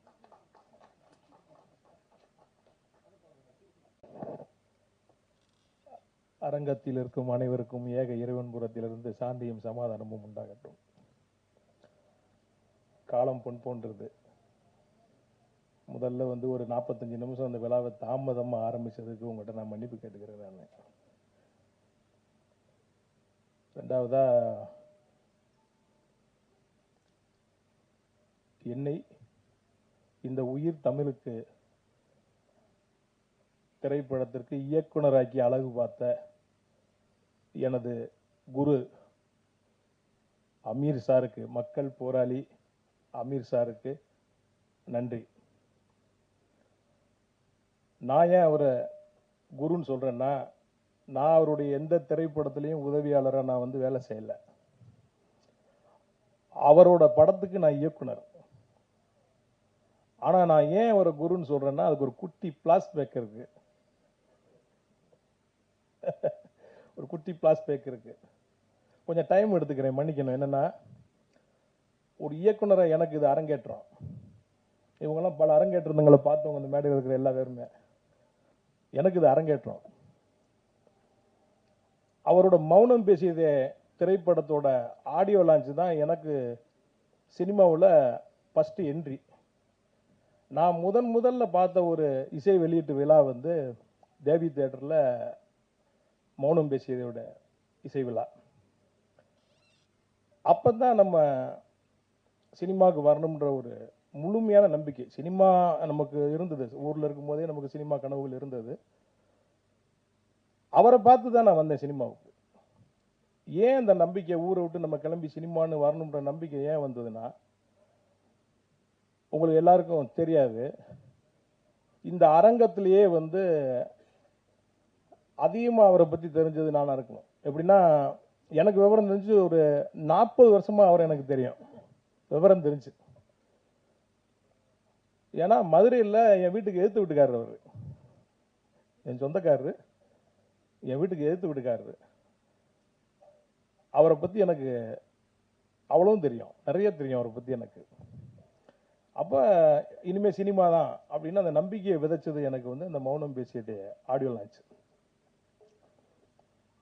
அதுக்கப்புறம் உதவி இயக்குனராக வந்து சேரணும்னு முடிவு பண்ண உடனே என்னோட நண்பர்கள்ட்ட சொல்கிறேன், கல்யாணம் பண்ணி குழந்தையெல்லாம் பெற்றுட்டோம், வயசு 30க்கு மேலே ஆயிடுச்சு, இனிமேல் சினிமாவில் போய் நீ போய் எப்படி பாக்கலாம், சரியாக வருமா அப்படின்னு ஒன்று. ரெண்டாவது என்னென்னா, நான் மதுரையில் பிஸ்னஸ் பண்ணிகிட்டு இருக்கேன், ஏன்ட்ட 40-50 பேர் வேலை செஞ்சிட்ருக்கான். இதெல்லாம் விட்டுட்டு சினிமாவுக்கு போய் நம்ம எப்படி, ப்ரொடியூசராக வரல, நான் டைரக்டர் ஆகணும்னு தான் நான் வந்தேன் நான் அப்படின்னு டிஸ்கஸ் பண்ணும்போது, சரி ஒரே முடிவாக நம்ம போயிடலாம் அப்படின்னு சொல்லிட்டு வரேன். அப்படி வரும்போது அண்ணன் இயக்குனர் பாலா அவர்களுக்கும் அமீர் சாருக்கும் மீட்சூலா ஒருத்தர் இருக்கார், அவருக்கு உறவினர், அவருக்கு வந்து அவர் மாமா, எனக்கு அவர் அண்ணன், ஒரு அட்வொகேட் இருக்கார் மதுரையில். அவர்கிட்ட போய் சொல்கிறேன், ஆனால் இந்த மாதிரி நான் சினிமாவில் டைரக்டராக பண்ணேன், நான் உதவி இயக்குனராக சேரணும்னே, எனக்கு கொஞ்சம் பாலாண்ணன்ட்ட ரெக்கமெண்ட் பண்ணுங்க அப்படின்னு. அப்போ அமீர்கிட்ட அனுப்பிச்சுட்றேன்ப்பா, அவன்கிட்ட போடப்பா அப்படின்ட்டார். இல்லை நான் பாலாண்ணன்ட்ட தான் நான் சேரணும் அப்படின்னோன்னா, ஒரு கல்யாணத்தில் ஒரு பாலாண்ணனை மீட் பண்ணுறோம். மீட் பண்ணி இந்த மாதிரி தம்பி அசிஸ்டன்ட் டைரக்டராக சேரணும்டாப்லப்பா வந்துட்டு அப்படின்னா, வர சொல்லுங்கன்ட்டார். அவர் மேலே பெரிய மரியாதை வச்சிருக்கவர், வர சொல்லுங்கன்னு சொல்லிட்டார். சொன்னோன்னே நான் சென்னைக்கு வந்துட்டேன். வரும்போதே காரோட வர்ற ஒரு அசிஸ்டன்ட் டைரக்டர் வந்து இங்கே ஒரு வீடு பிடிச்சி தனியாக தான் வரேன். வந்து எல்லாம் செட் பண்ணிவிட்டு பாலண்ணனை போய் பார்க்குறேன். அப்போ ஒரு நான் கடவுள் படத்தோட டிஸ்கஷனுக்காக அண்ணா நகரில் ஆஃபீஸ் போட்டிருக்காரு. அந்த ஆஃபீஸில் பார்த்தீங்கன்னா, இங்கே சாலிகிராமத்தில் ஒரு ஆஃபீஸ் இருக்குது, ஆனால் அவர் யாரும் தொந்தரவு இருக்கக்கூடாதுன்றக்காக அண்ணா நகரில் ஒரு ஆஃபீஸ் போட்டிருக்காரு. காலையில் 9 மணிக்கு போயிட்டேன் நான். 9 மணிக்கு ஆஃபீஸ் போனோன்னா ஒரே ஒரு அசிஸ்டன்ட் டைரக்டர் இருந்தார். டைரக்டர் இருக்காருன்னா மேலே தான் இருக்கார், வெயிட் பண்ணுங்க அப்படின்ட்டார். மணி 10 ஆச்சு, 11 ஆச்சு, 12 ஆச்சு, 12:30 ஆச்சு. அப்போ அந்த படத்தில் முதல்ல ஒரு பெரிய ஹீரோ நடிக்கிற மாதிரி இருந்தார். அந்த ஹீரோ வந்தார் அந்த ஆஃபீஸ். ஏன்னா ஆச்சரியமா இருந்தது, ஏன்னா இவ்வளோ பெரிய ஹீரோ சிம்பிளாக வராருன்ட்டு. வந்து அந்த ஹீரோ வந்தோன்னா அசிஸ்டன்ட் டைரக்டர் மேலே கூட்டிகிட்டு போகிறார். அப்புறம் மணி 1 ஆகுது, 2 ஆகுது, 2:30 மணி ஆகுது, சாப்பாடு போகுது மேலே. அந்த அசிஸ்டன்ட் டைரக்டர் நீ சாப்பிட்டியான்னு கூட கேட்கல, மேலே போகிறாங்க. 3 ஆகுது, 4 ஆகுது, 5 ஆகுது. நான் எப்போ வேணாலும் டேரக்டர் கூப்பிட்டுருவார், மேலே ஹீரோ வேறு இருக்காருன்னு சொல்லிட்டு நான் வெயிட் பண்ணிட்டு இருக்கேன். ஒரு 5 மணிக்கு அந்த ஹீரோ வந்து திருப்பி கீழே போகிறாரு இறங்கி. அந்த அசிஸ்டன்ட் டைரக்டர் போய் ஹீரோ ஏற்றி விட்டு வராரு. அப்புறம் 6 ஆகுது, 7 ஆகுது, 8 ஆகுது, 9 மணி ஆயிடுச்சு. என்னை கூப்பிடவே இல்லை. நான் சாப்பிடவும் போகல, அங்கே ஒரு 2 தடவை ரெஸ்ட் ரூம் மட்டும் போயிட்டு வந்து அப்படி உட்காந்துருக்கேன். 9 மணிக்கு மேலே பொறுமை இழந்துட்டேன். இது நமக்கு சரியாக வராதுன்னு சொல்லிட்டு கார் எடுத்துகிட்டு நான் வரேன். எம்எம்டி கிட்ட வரும்போது எனக்கு மதுரையிலேருந்து ஃபோன் வருது, அந்த என்னை ரெக்கமெண்ட் பண்ணவர். எப்பா பாலா கூப்பிட்டானா, நீ கிளம்பிட்டியாமலப்பா ஏன்னா காலையில் 9 மணிலேருந்து நைட்டு 9 மணி வரைக்கும் உட்காந்துருக்கேன், கூப்பிடவில்லை என்னென்ன அவனை டெஸ்ட் பண்ணியிருக்காயா அவனைய. அண்ணே சாப்பிட கூட கூப்பிட, சினிமாவில் பட்டினியும் தாமதமும் தான்டா முதல்ல வந்து நீ பழகிக்கணும். அவனை டெஸ்ட் பண்ணியிருக்கான், முதல் டெஸ்ட்லேயே நீ தோற்று போயிட்ட பாரு, நீ அவன் கூப்பிட்றான் நீ போண்டாரு. நான் அப்படியே யோசித்தேன், நான் இல்லைண்ணே இது எனக்கு சரியாக வரலண்ணே, நான் அமீர்கிட்ட போயிடுறேண்ணே அப்படின்ன உடனே சரி ஓ இஷ்டம், நான் அவன்கிட்ட சொல்லிடுறேன் நீ போ அப்படின்ட்டு. அப்புறம் இவர்கிட்ட வரேன். இவர்கிட்ட வந்தால் அப்போ ராம் படம் பருத்தி வீரனுக்கு டிஸ்கஷன் நடந்துட்டுருக்கு. அப்போ அவர்கிட்ட போய் நான் அந்த மாதிரி அசிஸ்டன்ட் டேரக்டர் ஆனோடனே அவர் ஷாக்கு. உனக்கு சரியாக வராதியா அதெல்லாம், நல்லா ஏன் நம்மளை பற்றி தெரியும், நம்ம ஊரில் எப்படி சுற்றணும் எப்படி தவளத்தா தெரியும்லாம் அவருக்கு தெரியும். அப்போ நான் சொல்கிறேன், இல்லைங்க உங்கள் ஆஃபீஸில் வெளியே ஒரு போர்டு வச்சுருக்கீங்க, கீழ்ப்படியை கற்றுக்கொள் கட்டளையிடும் பணி தானாய் வந்து சேரும்ட்டு. அதை நான் ரொம்ப நேரமாக படிச்சுட்டு இருந்தேங்க. நீங்கள் நினைக்கிற மாதிரிலாம் நடக்காது, கற்றுக்கிறோன்னு வந்திருக்கேன், நான் எந்த தியாகத்துக்கும் தயாராக இருக்கேன் அப்படின்ட்டு. அப்படியா சரி, இந்த கூலிங் கிளாஸ் ஹீலிங் கிளாஸ் எல்லாம் கலட்டிட்டு ஓடி ஆடி வேலை செய்கிற மாதிரி ரெடியாகி வாங்கன்றாரு. அப்புறம் அந்த பருத்தி வீரனுக்காக சாலி கிராமத்தில் ஒரு ஆஃபீஸ் போடுறாங்க. அங்கே போகிறேன். முன்னாடி உறவினரை நான் அவரை பார்க்க வரும்போது சசி தான் ஆளி நல்லா இருப்பார் ஆஃபீஸில். உதவி இயக்குனரை பார்க்க வரும்போது பார்த்தீங்கன்னா நான் வந்தோன்னே உள்ளே கூப்பிடுவார், சாப்பாடு வாங்கி தருவார், ரொம்ப ஜாலியாக பேசுவார். நான் அது மாதிரி நினச்சிக்கிட்டேன். இங்கே காலையில் இவர் ஆஃபீஸுக்கு போகிறேன் 10 மணிக்கு போனோன்னே நான் வந்திருக்கேன் ஒருத்தர் சொல்லுங்கள் அப்படின்ட்டு சொல்கிறேன் ஒருத்தன் போகிறான். அங்கேயும் 10 ஆகுது, 11 ஆகுது, 12 ஆகுது, 1:30 மணி 2 ஆகுது. அங்கே சாப்பிட்டியான்னு கூட கேட்கல. ஆனால் இங்கே கொஞ்சம் நல்லவங்க எல்லாரும், அண்ணே சாப்பிட்டுருங்கண்ணே, சாப்பிட்டுருக்கேன் இல்லைங்க பரம் சாப்பிடுங்கண்ணே வாங்கண்ணே அப்படின்ட்டு சாப்பிட்றேன். 3 ஆகுது, 4 ஆகுது, 5 ஆகுது, 6 ஆகுது. அவர் வர்றாரு வெளியே. வந்தோன்னு அப்படி பார்க்குறாரு. அது வான்னு சொல்லலை, ஏன்னு சொல்லலை, எதுக்குமே சொல்லலை. அப்படி ஒரு பார்வை அப்படி பார்க்குறாரு. அப்படியே கீழே இருந்து மாதிரி பாட்டு காரில் ஏறி போயிட்டார். அப்போ சுந்தர்னு பிஆர் இருந்தார். அவர்கிட்டானே என்னண்ணே வர சொன்னார், நான் வந்தேன். நான் என்ன நினச்சி போயிட்டேன்னா காலையில் 10 மணிக்கு போனால் வெயிட் பண்ணிட்டு இருப்பாரு. பருத்தி வீர ஸ்கிரிப்ட் எடுத்து நம்ம கையில் கொடுத்துட்டு போய் முதல்ல அந்த ரூமில் உட்காந்து படிங்க, அப்புறம் மத்தியானம் நம்மளை கூப்பிட்டு டிஸ்கஸ் பண்ணுவார். அப்படிலாம் வரேன். படம் மாதிரி கற்பனையில் நான் உட்காந்துருக்கிறேன். ஏன்னா என்னன்னு கிடக்காங்க கூட போயிட்டாரடா அவர் அப்படின்னு சொல்லிட்டு அப்படியே அவங்க இல்லைங்க அது என்னன்னு தெரியல, அவர் என்ன மூடில் இருந்தாருன்னு தெரியல. உங்களுக்கு அவரை பற்றி தெரியுமில்ல அப்படிங்க. ஏங்க அவரை பற்றி எனக்கு தெரியும், எனக்கு வேற மாதிரி தெரியுங்க, இப்படி எனக்கு அவரை பற்றி தெரியாதுங்க அப்படின்னு உடனே சினிமா போக உங்களுக்கு கற்றுக் கொடுக்கும். அப்புறம் வந்துட்டேன். அடுத்த நாள் நான் போகலை. காலையில் கிளம்புனேன். யோசிச்சு பார்த்தேன், இப்போ அங்கே ஒரு எக்ஸ்பீரியன்ஸ், இங்கே ஒரு எக்ஸ்பீரியன்ஸ், போகலாமா வேணாமான்னு யோசனை பண்ணிகிட்டே இருக்கேன். மறுநாள் சாயங்காலம் எனக்கு ஃபோன் வருது மதுரையிலேருந்து. அவர் தான், எப்போ நீ ஆஃபீஸுக்கு வரலையா அமீர் சொன்னானே அப்படின்ட்டு. ஏங்க காலையிலேருந்து சாயங்காலம் வரைக்கும் உட்காந்துருக்கேன், என்னன்னு கூட கேட்கலாங்க. அங்கே இருக்கு ஐயோ அசிஸ்டன்ட்னா அப்படி சேர்ந்துக்கிறது, அப்படியே போய் அப்படி சேர்ந்துக்கிறது தான். அவனை டெஸ்ட் பண்ணியிருக்கான், அவனை பொறுமை இருக்கான்ட்டு. இப்படி ஒரு குருவி, இப்படி ஒரு சிஷியனையும் உலகத்தில் எங்கேயுமே பார்க்க முடியாது. வெறுத்துட்டேன். எனக்கு அப்படி வந்த உடனே அப்படி ஒரு எக்ஸ்பீரியன்ஸ். அப்புறம் பார்த்தேன் என்னடா வழி அப்படிங்கும்போது கொஞ்சம் டைம் எடுத்துக்கிறேன், தப்பா நினச்சிக்காதீங்க. என்னடா அதுக்கு வழி அப்படின்னு நினைக்கும் போது அப்போ பார்த்தேன், சரி இந்த டேரக்டர்கள்லாம் எப்படி இருக்காங்க அப்படின்னு. ஒரு ஆஃபீஸ் வச்சுருக்குறாங்க, உள்ள ஒரு பெட்டு போட்டு படுத்துருக்குறாங்க, யோசிக்கிறாங்க. கூட பெல் அடிச்சா வர ஒரு பையனை வச்சிருக்கிறாங்க. சரி நம்மகிட்ட தான் பணம் இருக்கு, நம்ம இந்த செட்டப்பை முதல்ல பண்ணிடுவோம். முதல்ல ஒரு ஆஃபீஸை போட்டேன். போட்ட உடனே அங்கே ஒருத்தர் நமக்கு பழக்கம் மாறோம் ஒயின் ஷாப்பில். என்ன பிரதர் அப்படின்னா, சினிமா அப்படியா பிரதர், என்னென்ன படங்கள்லாம் உங்களுக்கு ரொம்ப பிடிக்கும் அப்படின்ட்டு. ஆரம்பத்தில் பாரதி ராஜா சார் படம்லாம் பார்த்துருங்க, மணி சார் படம் நாயகன் எனக்கு ரொம்ப பிடிக்குங்க. அப்படியா, ஓகே. உலக சினிமா பார்க்குற பழக்கம்லாம் இருக்கான்னு. உலக சினிமானா என்னங்கன்னு கேட்டேன். இந்த ஜாக்கி சான் படம் அதெல்லாம் வருமே அதுவாங்க அப்படின்ட்டு. ஓஹோ அப்படியால நீங்கள், சரி உங்கள் ஆஃபீஸ் எங்கே இருக்குன்றார். அப்படி பழகுறோம் கொஞ்சம் நேரம். பழகணுன்னா அவர் மறுநாளே ஆஃபீஸ்க்கு வர்றார். ஒரு 3 டிவிடி கொண்டு வர்றார். ஒரு படத்தை போடுறார், காட்ஃபாதர் படம். அப்படியே பார்க்குறேன். எனக்கு மணி சார் மேலே இருந்த மரியாதை அப்படியே இறங்கிருச்சு. அப்படியே படம் பார்த்தேன் எப்படி அப்படின்ட்டு. என்னங்க அது, இது மட்டும் இல்லை இன்னொரு பாட்டு இருக்கு பாருங்கன்ட்டார். அதை பார்க்குறேன். இன்னொரு பாட்டு பாருங்கிறாரு, அதையும் பார்க்குறேன். அதுக்கப்புறம் என்ன பண்ணுறாரு, ஒரு வீடியோ காட்டுறாரு.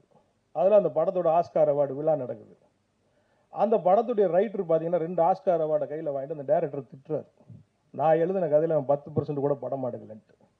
இப்படின்னே அவர் ஓவியமாக கதை எழுதினார். அந்த புக்கு எங்கேயா கிடைக்கும்னோன்னா அங்கங்கே லைப்ரரியில் தேடிக்கிட்டு அந்த புக்கு வருது. அதுக்கு ஒரு டிரான்ஸ்லேட் வச்சு படித்து நமக்கு சொல்கிறாரு கதையை கேட்கும்போது, ஆகா உண்மைதான் அவர் சொன்னது, உண்மையிலேயே அவர் எழுதின கதையில் 10% தான் படமாக்கியிருக்காங்க. அப்புறம் அந்த இன்னொரு நாள் டிவிடியை கொண்டு வர்றாரு. அடுத்த நாள் இந்த ஸ்டிங்க்னு ஒரு படம், இதை பாருங்கன்ட்டு. அதை பார்த்தா உப்பு கரையுது, உப்பு குறைஞ்சா டியூப்பு மேலே வருது, டியூப்பு மேலே வந்தால் பலானது மேலே வருதுன்னா அதில் இருக்கு. அவ்வளோதானா, இன்னும் இருக்காங்கன்னு இன்னும் இருக்கு பாருங்க. Once upon a time in அமெரிக்கான்னு ஒரு படம் பாரு, அமெரிக்கன் கேங்ஸ்டர்னு ஒரு படம் பாரு, அதை பாரு இதை பாருன்னு வருது. அப்படியே மணிரத்னம் சார் மேலே அந்த மரியாதை திருப்பி ஏறுது மேலே. ஒரு சினிமாவுக்கு இவ்வளவு மெனக்கெடுவாங்களா? Excellent movie. அப்படி ஒரு டைரக்டர், நம்ம ரசிச்ச டைரக்டர். அப்படியே மணி சார் அப்படியே போறாரு, அப்படியே அப்படியே அப்படியே அப்படியே போறாரு. அப்போ என்னன்னா, சரிங்க இது மாதிரி படங்கள்லாம் என்ன இருக்குன்னு காட்டுங்க. ரோமன் ஹாலிடேன்னு ஒரு படம் காட்டுறாரு. இந்த ரோமன் ஹாலிடே எங்க இருந்து வந்துச்சுங்க? இதுதாங்க அன்பேவாவா ரோமன் ஹாலிடேவான்னு பார்த்தா அது அப்படிதான். அன்பேவா உயிரே உனக்காக ஆகுது, உயிரே உனக்காக, அப்புறம் பார்த்தீங்கன்னா மறுபடியும் கஜினி ஆகுது, அப்படி வந்துட்டே இருக்குது. அப்போ இதெல்லாம் பார்க்குறோம். அப்புறம் நண்பர்கள் நமக்கு பழகுறாங்க. அப்புறம் அவங்க 2 பேர்ட்டையும் சேரணும்னு சினிமா கற்றுக்குன்னு நினச்சேன். ஆனால் காலை என்னை கொண்டு போய் இவர்கிட்ட தள்ளி விட்டுச்சு, நம்மள்கிட்ட. தவறா சொல்ல தலைவா, கோச்சுக்கிறாங்க. படம் ஷூட்டிங் போகிற 2 பேரும். அப்போ கொஞ்சம் சாப்பிடுவோம் நாங்கள் 2 பேரும். சாப்பிட்டு அப்படியே பயங்கரமாக ஆட்டம் பாட்டமாக ட்ரெயினில் போகிறோம். காலையில் இறங்கி பார்த்தா ஸ்கிரிப்டை காணோம்.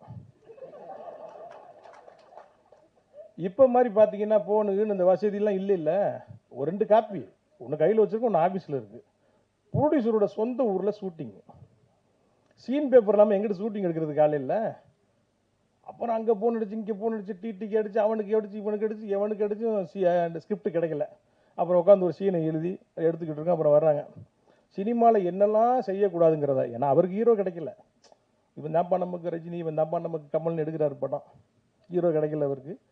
என்னெல்லாம் செய்யக்கூடாதுங்கிறத இந்த முகாமில் இருந்து கற்றுக்கிட்டேன். அதில் ஒரு ஹீரோ நடித்தான். அவன் பாருங்க, படம் அவன் ஆக்சிடென்டல் பிரைம் மினிஸ்டர் மாதிரி ஆக்சிடென்டலாக ஹீரோவான முதல் நாள் நைட்டு. அவன் பாதி படம் போயிட்டு இருக்கும்போது பார்த்தீங்கன்னா ஆர்டி ராஜசேகர் கேமரா அடுத்து அவர் கூப்பிட்றாரு, இவர் கூப்பிட்றாருங்கிறா முடியல. மொட்டை அடிக்கணும் இவர் ஒரு சீன், இன்ட்ரோல் பிளாக்கு. அதை கடைசியாக கிளைமாக்ஸ் முடிஞ்சு மொட்டை அடிக்க மாட்டேன்ட்டான் கிளைமாக்ஸில். அப்புறம் அவனோட நான் சண்டைக்கு போய் கடைசியில் இந்த படத்தில் எனக்கு அசிஸ்டன்ட் எடுத்து காட்டி அவங்க போடல, போங்கடான்னு விட்டுட்டேன். இப்படி அப்படியே நம்மளோட சினிமா டிராவல் அப்படியே மாறி மாறி மாறி மாறி இன்னைக்கு காலம் எங்கே கொண்டு வந்து என்னைய விட்டுருக்குன்னா, அவர் படத்துக்கு நான் டைரக்டர். இப்போ ஏன் நான் அவர் குருன்னு சொன்னேன்னா, இந்த படம் எடுக்கும்போது ஒரு நல்ல வண்டி ஓட்டுற ஒரு டைரக்டர், ஒரு டிரைவர் இருந்தாருன்னா, அப்போ லெஃப்டில் போ, ரைட்டில் போ, ஸ்லோ அப்படின்னு ஒரு இன்ஸ்ட்ரக்ஷன் கொடுத்துட்டே இருப்பார். அது மாதிரி அவர் பக்கத்தில் இருந்ததுனால தான் இந்த படம் சாத்தியமாச்சு. இந்த படம் இன்னைக்கு இவ்வளவு நேர்த்தியாகவும் பார்த்தவங்களாம் இன்னைக்கு காலையில் ஹீரோயின் பார்த்தாங்க, சார் இப்படி ஒரு படத்துல நான் நடிச்சிருக்கிறேன் நான் அசந்துட்டாங்க. இந்த படம் இவ்வளவு தூரத்துக்கு வந்ததுக்கு அவர் தான் காரணம். சினிமாவில் ஷூட்டிங் நடந்துட்டு இருக்கும்போது டைரக்டரும் ஹீரோவும் முதல்ல பேசிப்பாங்க. என்ன சார் இந்த ப்ரொடியூசர் 4 நாள் எடுக்க வேண்டிய சீனை 2 நாளில் முடிங்கிறான், கொலையாக கொள்றான சார் பேசிட்டு இருக்கும்போது அங்கேருந்து ப்ரொடியூசர் வருவார். ஹீரோ போய் மார்க்கில் நிற்பார். இப்போ ப்ரொடியூசரும் டைரக்டரும் பேசிக்கிடுவாங்க, என்ன சார் இவனை போய் ஹீரோ வாக்கினே கொலையாக கொள்றான சார், நம்மளை வேற ஹீரோ இருந்தால் நல்ல படம் எடுத்துக்கலாமா சார்பா. கொஞ்ச நேரத்தை பார்த்தீங்கன்னா டைரக்டர் எழுந்திரிச்சு வேற ஒரு செட்டப்புக்கு போவார். ஹீரோ ப்ரொடியூசர் பக்கத்தில் உட்காருவார். இவன் என்ன சார் டைரக்டர் இவன்ட்ட கொண்டு வந்து என்னைய மாட்டி விட்டீங்க, பாடா படுத்துறான் சார் என்னைய, அடுத்த தடவை வேற படம் எடுப்போம் சாரும்பாங்க. ஆனால் இப்படியா ஒரு வழியாக படத்தை எடுத்து முடிச்சுட்டு அந்த ஆடியோ லாஞ்சில் பேசுவாங்க பாருங்க பேச்சு, எங்க அப்பா அவர் அப்படி தெரியுமா இவர் இப்படி தெரியுமான்ட்டு. ஆனால் இங்கே அது நடக்கலை. இங்கே நாங்கள் மதுரை வந்த மண் சூடான மண், சூடான ரத்தம், எதுனாலும் உடனே தெரிஞ்சிடும். அப்படியே காலைல ஒரு அப்படி சிரிச்ச மணிக்கு ஒரு நல்லா இருக்கிறான்னு பார்த்தா டக்குன்னு ட்ரகலாவா மாறிடுவார். வேலை நடந்துக்கிட்டு இருந்தா அவர் மாதிரி ஒரு ஜாலியான ஆள் இருக்க முடியாது. யாராவது செட்டில் தப்பு பண்ணிட்டாங்க, ஏதாவது அவருக்கு பிடிக்கல, சினிமா சம்பந்தமா அவர் மாறுவார். இப்படியா இந்த படத்தை எடுத்துகிட்டு வந்து நாங்கள் முடித்தோம். இதை எடுத்து கொண்டு வந்து சரி இந்த படத்தை ரிலீஸ் பண்ணுவோம் அப்படின்னு ஒரு ரெடியாகி வரும்போது, இப்போ சொன்னாங்கல்ல சார், பொன்வண்ணன் சார் மதுரையில் பாஷாவாக இருந்தார், சென்னையில் மாணிக்கமாக மாறிட்டாருன்ட்டு, அவரை இப்போ தாவூத் இப்ராஹிம் மாற்றிட்டாங்க. இங்கேருந்து போனாயே பாருங்க லாங் ஜம்ப்பு அட்டேட்டாங்கப்பா. படத்தை ரிலீஸ் பண்ணால் நம்ம அங்கிட்டு கடனை உடனே வாங்கி என்னடா அது எப்பறம் அந்த படத்தை ரிலீஸ் பண்ணுறோன்னு சிக்கலில் உட்காந்துருக்கும் போது திடீர்னு ஒரு நாள் டிவியை பார்த்தா டடரன் டன் டடரன் டன் டடரன் டன் அடித்தான் பாருங்க. போட்டா மண்டையில் 3 பேர் கவர் மாட்டிக்கிட்டு நிற்கிறான். ஐயோ 2000 கோடி 3000 கோடி 5000 கோடி.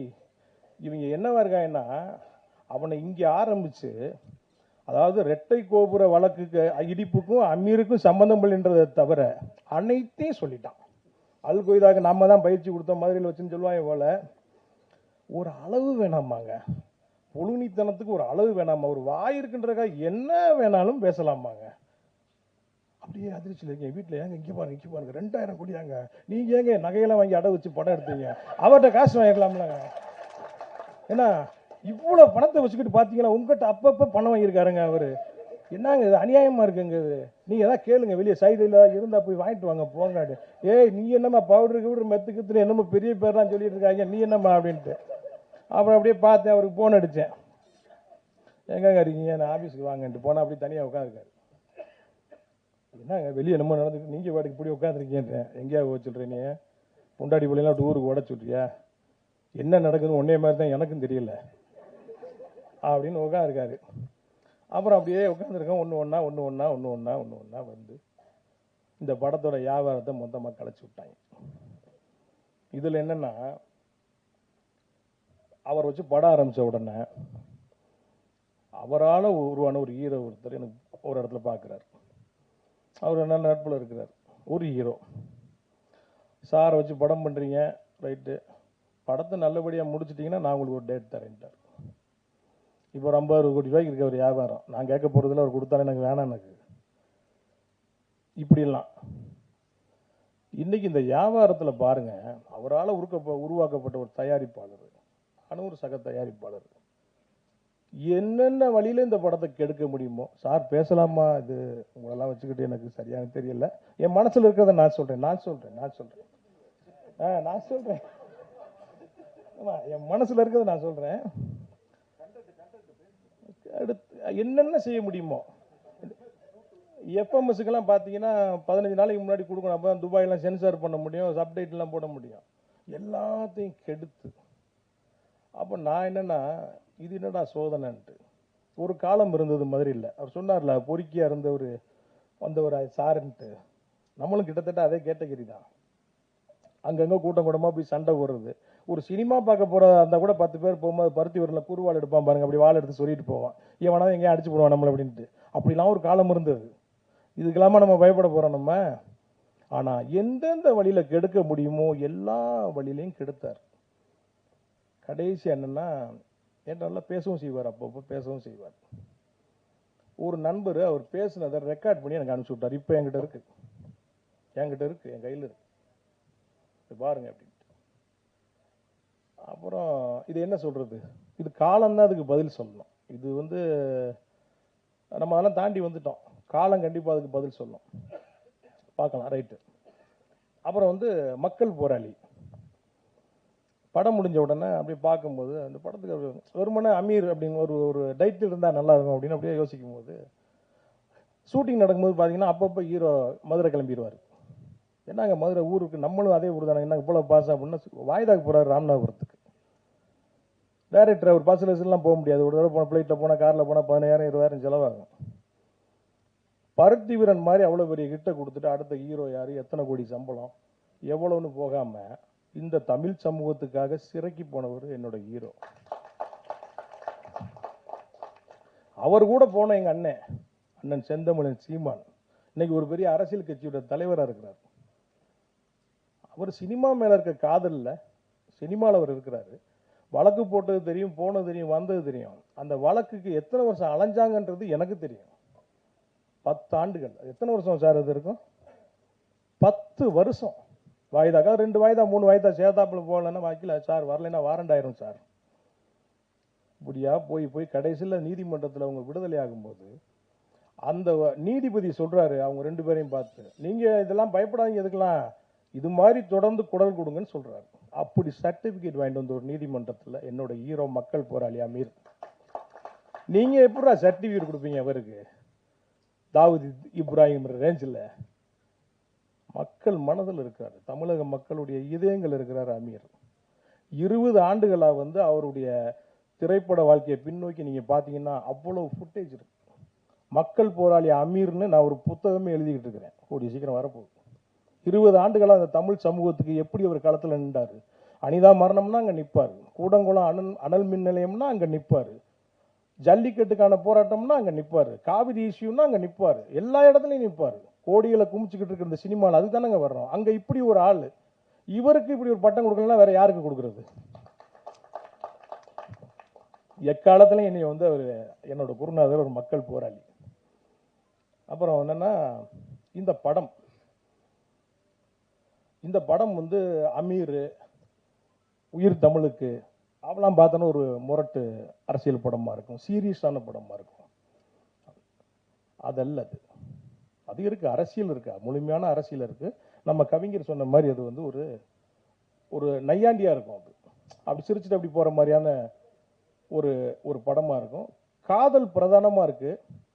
நீங்க அந்த சாங் பாத்தீங்க, சிவகார்த்திகேயனுக்கு டப்பு கொடுத்துருக்காரு நம்ம ஹீரோ, அவ்வளவு அழகா ஸ்கிரீன்ல அவ்வளவு அழகா இருக்கிறாரு. நான் நிறைய பார்த்தேன் ஷூட்டிங்கில், நான் பார்ப்பேன். நான் ஒரு குறிப்பிட்டு சொல்ல போனோம்னா ஒரு காட்சி, அந்த நீங்க முதல் சாங்கில் பார்த்துருப்பீங்க, அந்த புலி வேஷம் போட்டு ஆடுவார். அவருக்கு முதல்ல கம்பு சுத்த தெரியாது. அந்த புலி வேஷம் அந்த வந்து தீனா மாஸ்டர், சார் புலி வேஷம் நாளைக்கு வச்சுக்கிறோங்கிறாரு. பார்த்தா ட்ரெயின் பண்ணிட்டு இருக்காரு அவர். ஏன்னா அவ்வளோ பேர் ஷூட்டிங்கை வேடிக்கை பார்க்குறான், சாங்கு அதில் புலி வேஷம் போடணும், அதை ஆடணும், கம்பு சுற்றணும், இதெல்லாம் செய்கிறாரு. பார்த்தீங்கன்னா இப்போ ட்ராக் போகுது, ட்ராலி போகுது, கேமராவும் ஒரு அந்த ஃபேவராக இருக்கணும். என்னங்க ஒரு டைரக்டர், அவ்வளோ பெரிய கிட்டு கொடுத்த டைரக்டர் காலத்தில் நின்று நடிக்கும் போது என்னங்க அது சார். நான் கலைஞர், அவருடைய கதைகள்லாம் எனக்கு தெரியும். அவர் அடுத்தடுத்து என்ன மாதிரியான படங்கள் பண்ண போறான்னு சில கதைகள் தெரியும். அவரை வேலை செய்ய விடுங்க. அவரை இயல்பான கதைகளை படமாக்குவதில் நேர்த்தியான இயக்குனர், பேராற்றல் மிக்க பேச்சாளரும் நடிகருமான கரு பழனியப்பன் அவர்களை பேச அழைக்கிறேன்.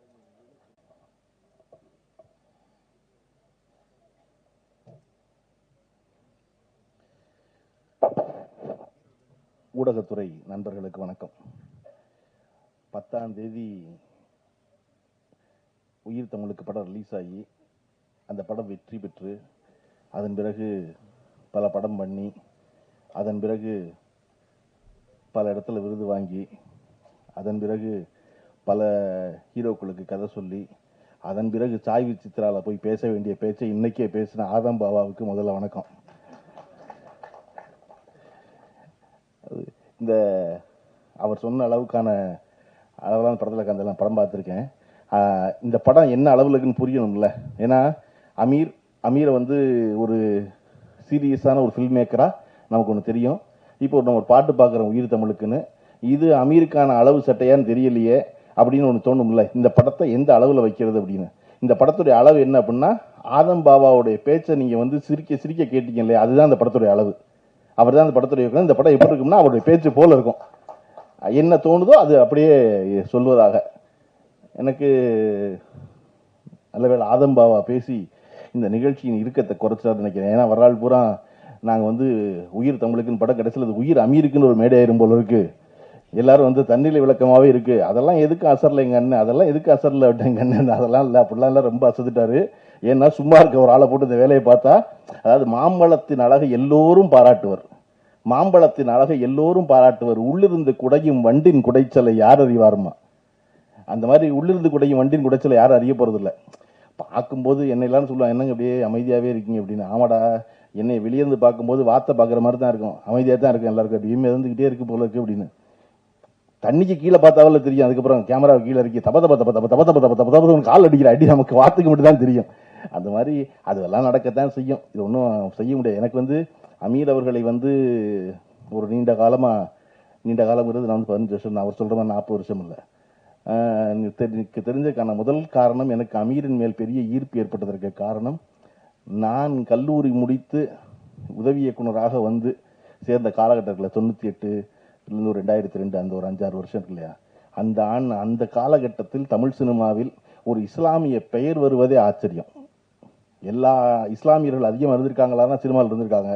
ஆனால் அதில் கிட்டத்தட்ட 95 விழுக்காடு பேர் ஏதோ ஒரு பொது பேர்ல இருக்கும் நினைச்சுக்கிட்டு இஸ்லாம் அல்லாத பேர்ல வந்திருக்காங்க. நான் முதல்ல அமீர் பேர் தான் ரொம்ப நாள் கழிச்சு எம்ஏ காஜாவுக்கு அப்புறம் அமீர்னு நேரடியா பார்க்கிறேன். எனக்கு அது ரொம்ப பிடிச்சிருந்துச்சு.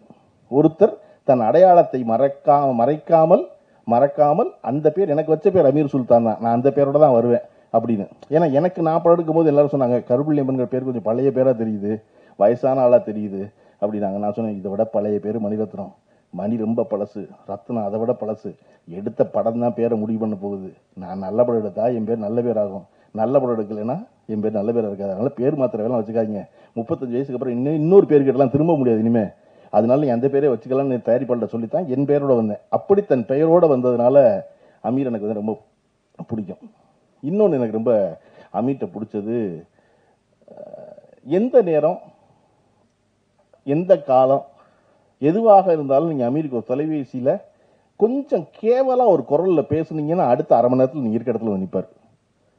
என்னவோ ஒரு தேவையில்ல பேசுறான், அவன் என்னன்னு தெரியல, அவன் சொல்லல அதை, ஆனா அவன் எதையோ ஒண்ணு வேண்டான், ஏதோ ஒண்ணு விரும்புறான், நம்ம பக்கத்துல போயிருந்தா நல்லா இருக்கும் அப்படின்னு நினைச்சு வருவது இருக்கு இல்லையா, அது நான் அவர்கிட்ட கத்துக்கிட்ட குணம். நான் இன்னைக்கும் ராத்திரி 12 மணிக்கோ 2 மணிக்கோ யாரோ ஒருத்தர் ஃபோன் பண்ணி குரல் லேசா உடஞ்சிச்சுன்னா பரவாயில்லன்னு எந்திரிச்சு உடனே அவரை பார்க்க போயிடுறேன். ஏன்னா மனித மனம் மிக மிக எளிமையானது, அதே சமயம் அந்த மனம் அவ்வளவு சிக்கலானதும் கூட. அப்ப அந்த சிக்கலான மனம் எப்ப எளிமையானதாக மாறுகிறது எனில், இந்த சிக்கலுக்கு நான் உன்னோடு நிற்கிறேன் என்று இன்னொருவன் வந்து நிற்கும் பொழுது அந்த சிக்கலான மனம் எளிமையானதே ஆகிவிடுகிறது. அப்படி மாபெரும் சிக்கல்களை மிக எளிமையாக்குவதற்கான வழியை நான் அமீரிடம் கற்றுக்கொண்டேன், அதை நான் செய்கிறேன். எனக்கு அதை பற்றி ரொம்ப பிடிச்சிருந்த ஒரு விஷயம். நான் இந்த மேடையில் ஜன்னாதன் இருந்திருந்தா ரொம்ப நிறைவடைஞ்சிருக்குன்னு நினைக்கிறேன். எஸ்பி ஜன்னாதன், காரணம் நானும் அமீரும் ஜன்னாதனும் எந்த நோக்கமும் இல்லாம பயணப்பட்டவங்க, எந்த தேவையும் இல்லாம. வாழ்வு எப்பொழுது அழகாக மாறுகிறது, எவர் உங்களிடம் எதையும் எதிர்பார்க்காமல் இருக்கிறாரோ அவரோடும், எவரிடத்தில் உங்களுக்கு எந்த எதிர்பார்ப்பும் இல்லையோ அவரோடும் இருக்கும் பொழுது அந்த வாழ்வு மிக அழகானதாக மாறுகிறது. எனக்கும் ஜன்னாதனுக்கும் அமீருக்கும் எப்பொழுதும் எந்த எதிர்பார்ப்பும் இருந்ததில்லை, எந்த வேலையிலையும். அதாவது பொதுவாக ஒரு 3 டேரக்டர் சேர்ந்து என்ன செய்வான், 3 பேர் சேர்ந்து ஒரு படம் பண்ணணும், ஒரு ப்ரொடக்ஷன் கம்பெனி ஆரம்பிக்கிறோம், நீ நடிங்கணும் நான் எடுக்கிறேங்கணும், அப்படி எதுவுமே இல்லாமல் சம்பந்தம் இல்லாமல் நாங்கள் எங்கெல்லாம் போயிருக்கோம் அப்படி யோசிச்சு பார்த்தா தெற்கு வடக்கா எந்த தொடர்பும் இல்லாமல் சுற்றி இருக்கோம். முதல்ல கீழடியில் அகழ்வாராய்ச்சி பண்ணி கீழடி என்ற விஷயம் வந்து உலகத்துக்கு தெரியாமல் இருந்து அப்போ தான் ஆரம்பித்த பொழுது நானும் ஜனாவும் அமீரும் கிளம்பி கீழடிக்கு போனோம். கீழடிக்கு போய் நாங்கள் ஒன்றும் பண்ண போகிறதில்ல, அங்கே சும்மா அமர்நாத்தை போய் பார்த்தோம், இப்படி ஒரு விஷயம் நடந்திருக்குங்கிறது எதுக்குன்னு தெரியாது, சும்மா போய் அதில் தெரிஞ்சுக்கோமேன்னு போனோம். அங்கேருந்து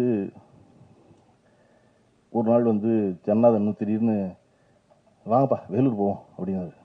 போவோம் அப்படின்னா, ஏன் வேலூருக்கு நானும் கேட்கல, யாரை பார்க்க போகிறோன்னு அமீரும் கேட்கல. அடுத்த நாள் காலையில் ஜனா வண்டி எடுத்துட்டு வந்தார். வண்டி எடுத்துட்டு வந்ததுக்கப்புறம் தான் தெரியும் எல்லாமே சேர்ந்து அற்புதமாக ஃபோன் பண்ணாங்க, அதனால பேரறிவாளனை பார்க்க போகிறோம் அப்படின்னு வேலூர் சிறைச்சாலையில் போய் பேரறிவாளனோட ஒரு 3 மணி நேரம் பேசிக்கிறதுக்கு நாள் இருக்குல்ல. எனக்கு இன்னைக்கு நல்லா பசுவாங்க ஞாபகம் இருக்கு. பேரறிவாளன் எதிர்பார்க்கல நாங்கள் வரணும்னு, நாங்கள் பேரறிவாளனை போய் பார்த்ததுனால அவருடைய விடுதலையை ஒன்றும் வேகப்படுத்திடல, ஆனால் ஒருத்தரை பார்க்க போகணும்னு தோணுச்சு, வாங்க போவோம்னு. அப்படித்தான் கனடா போனோம்.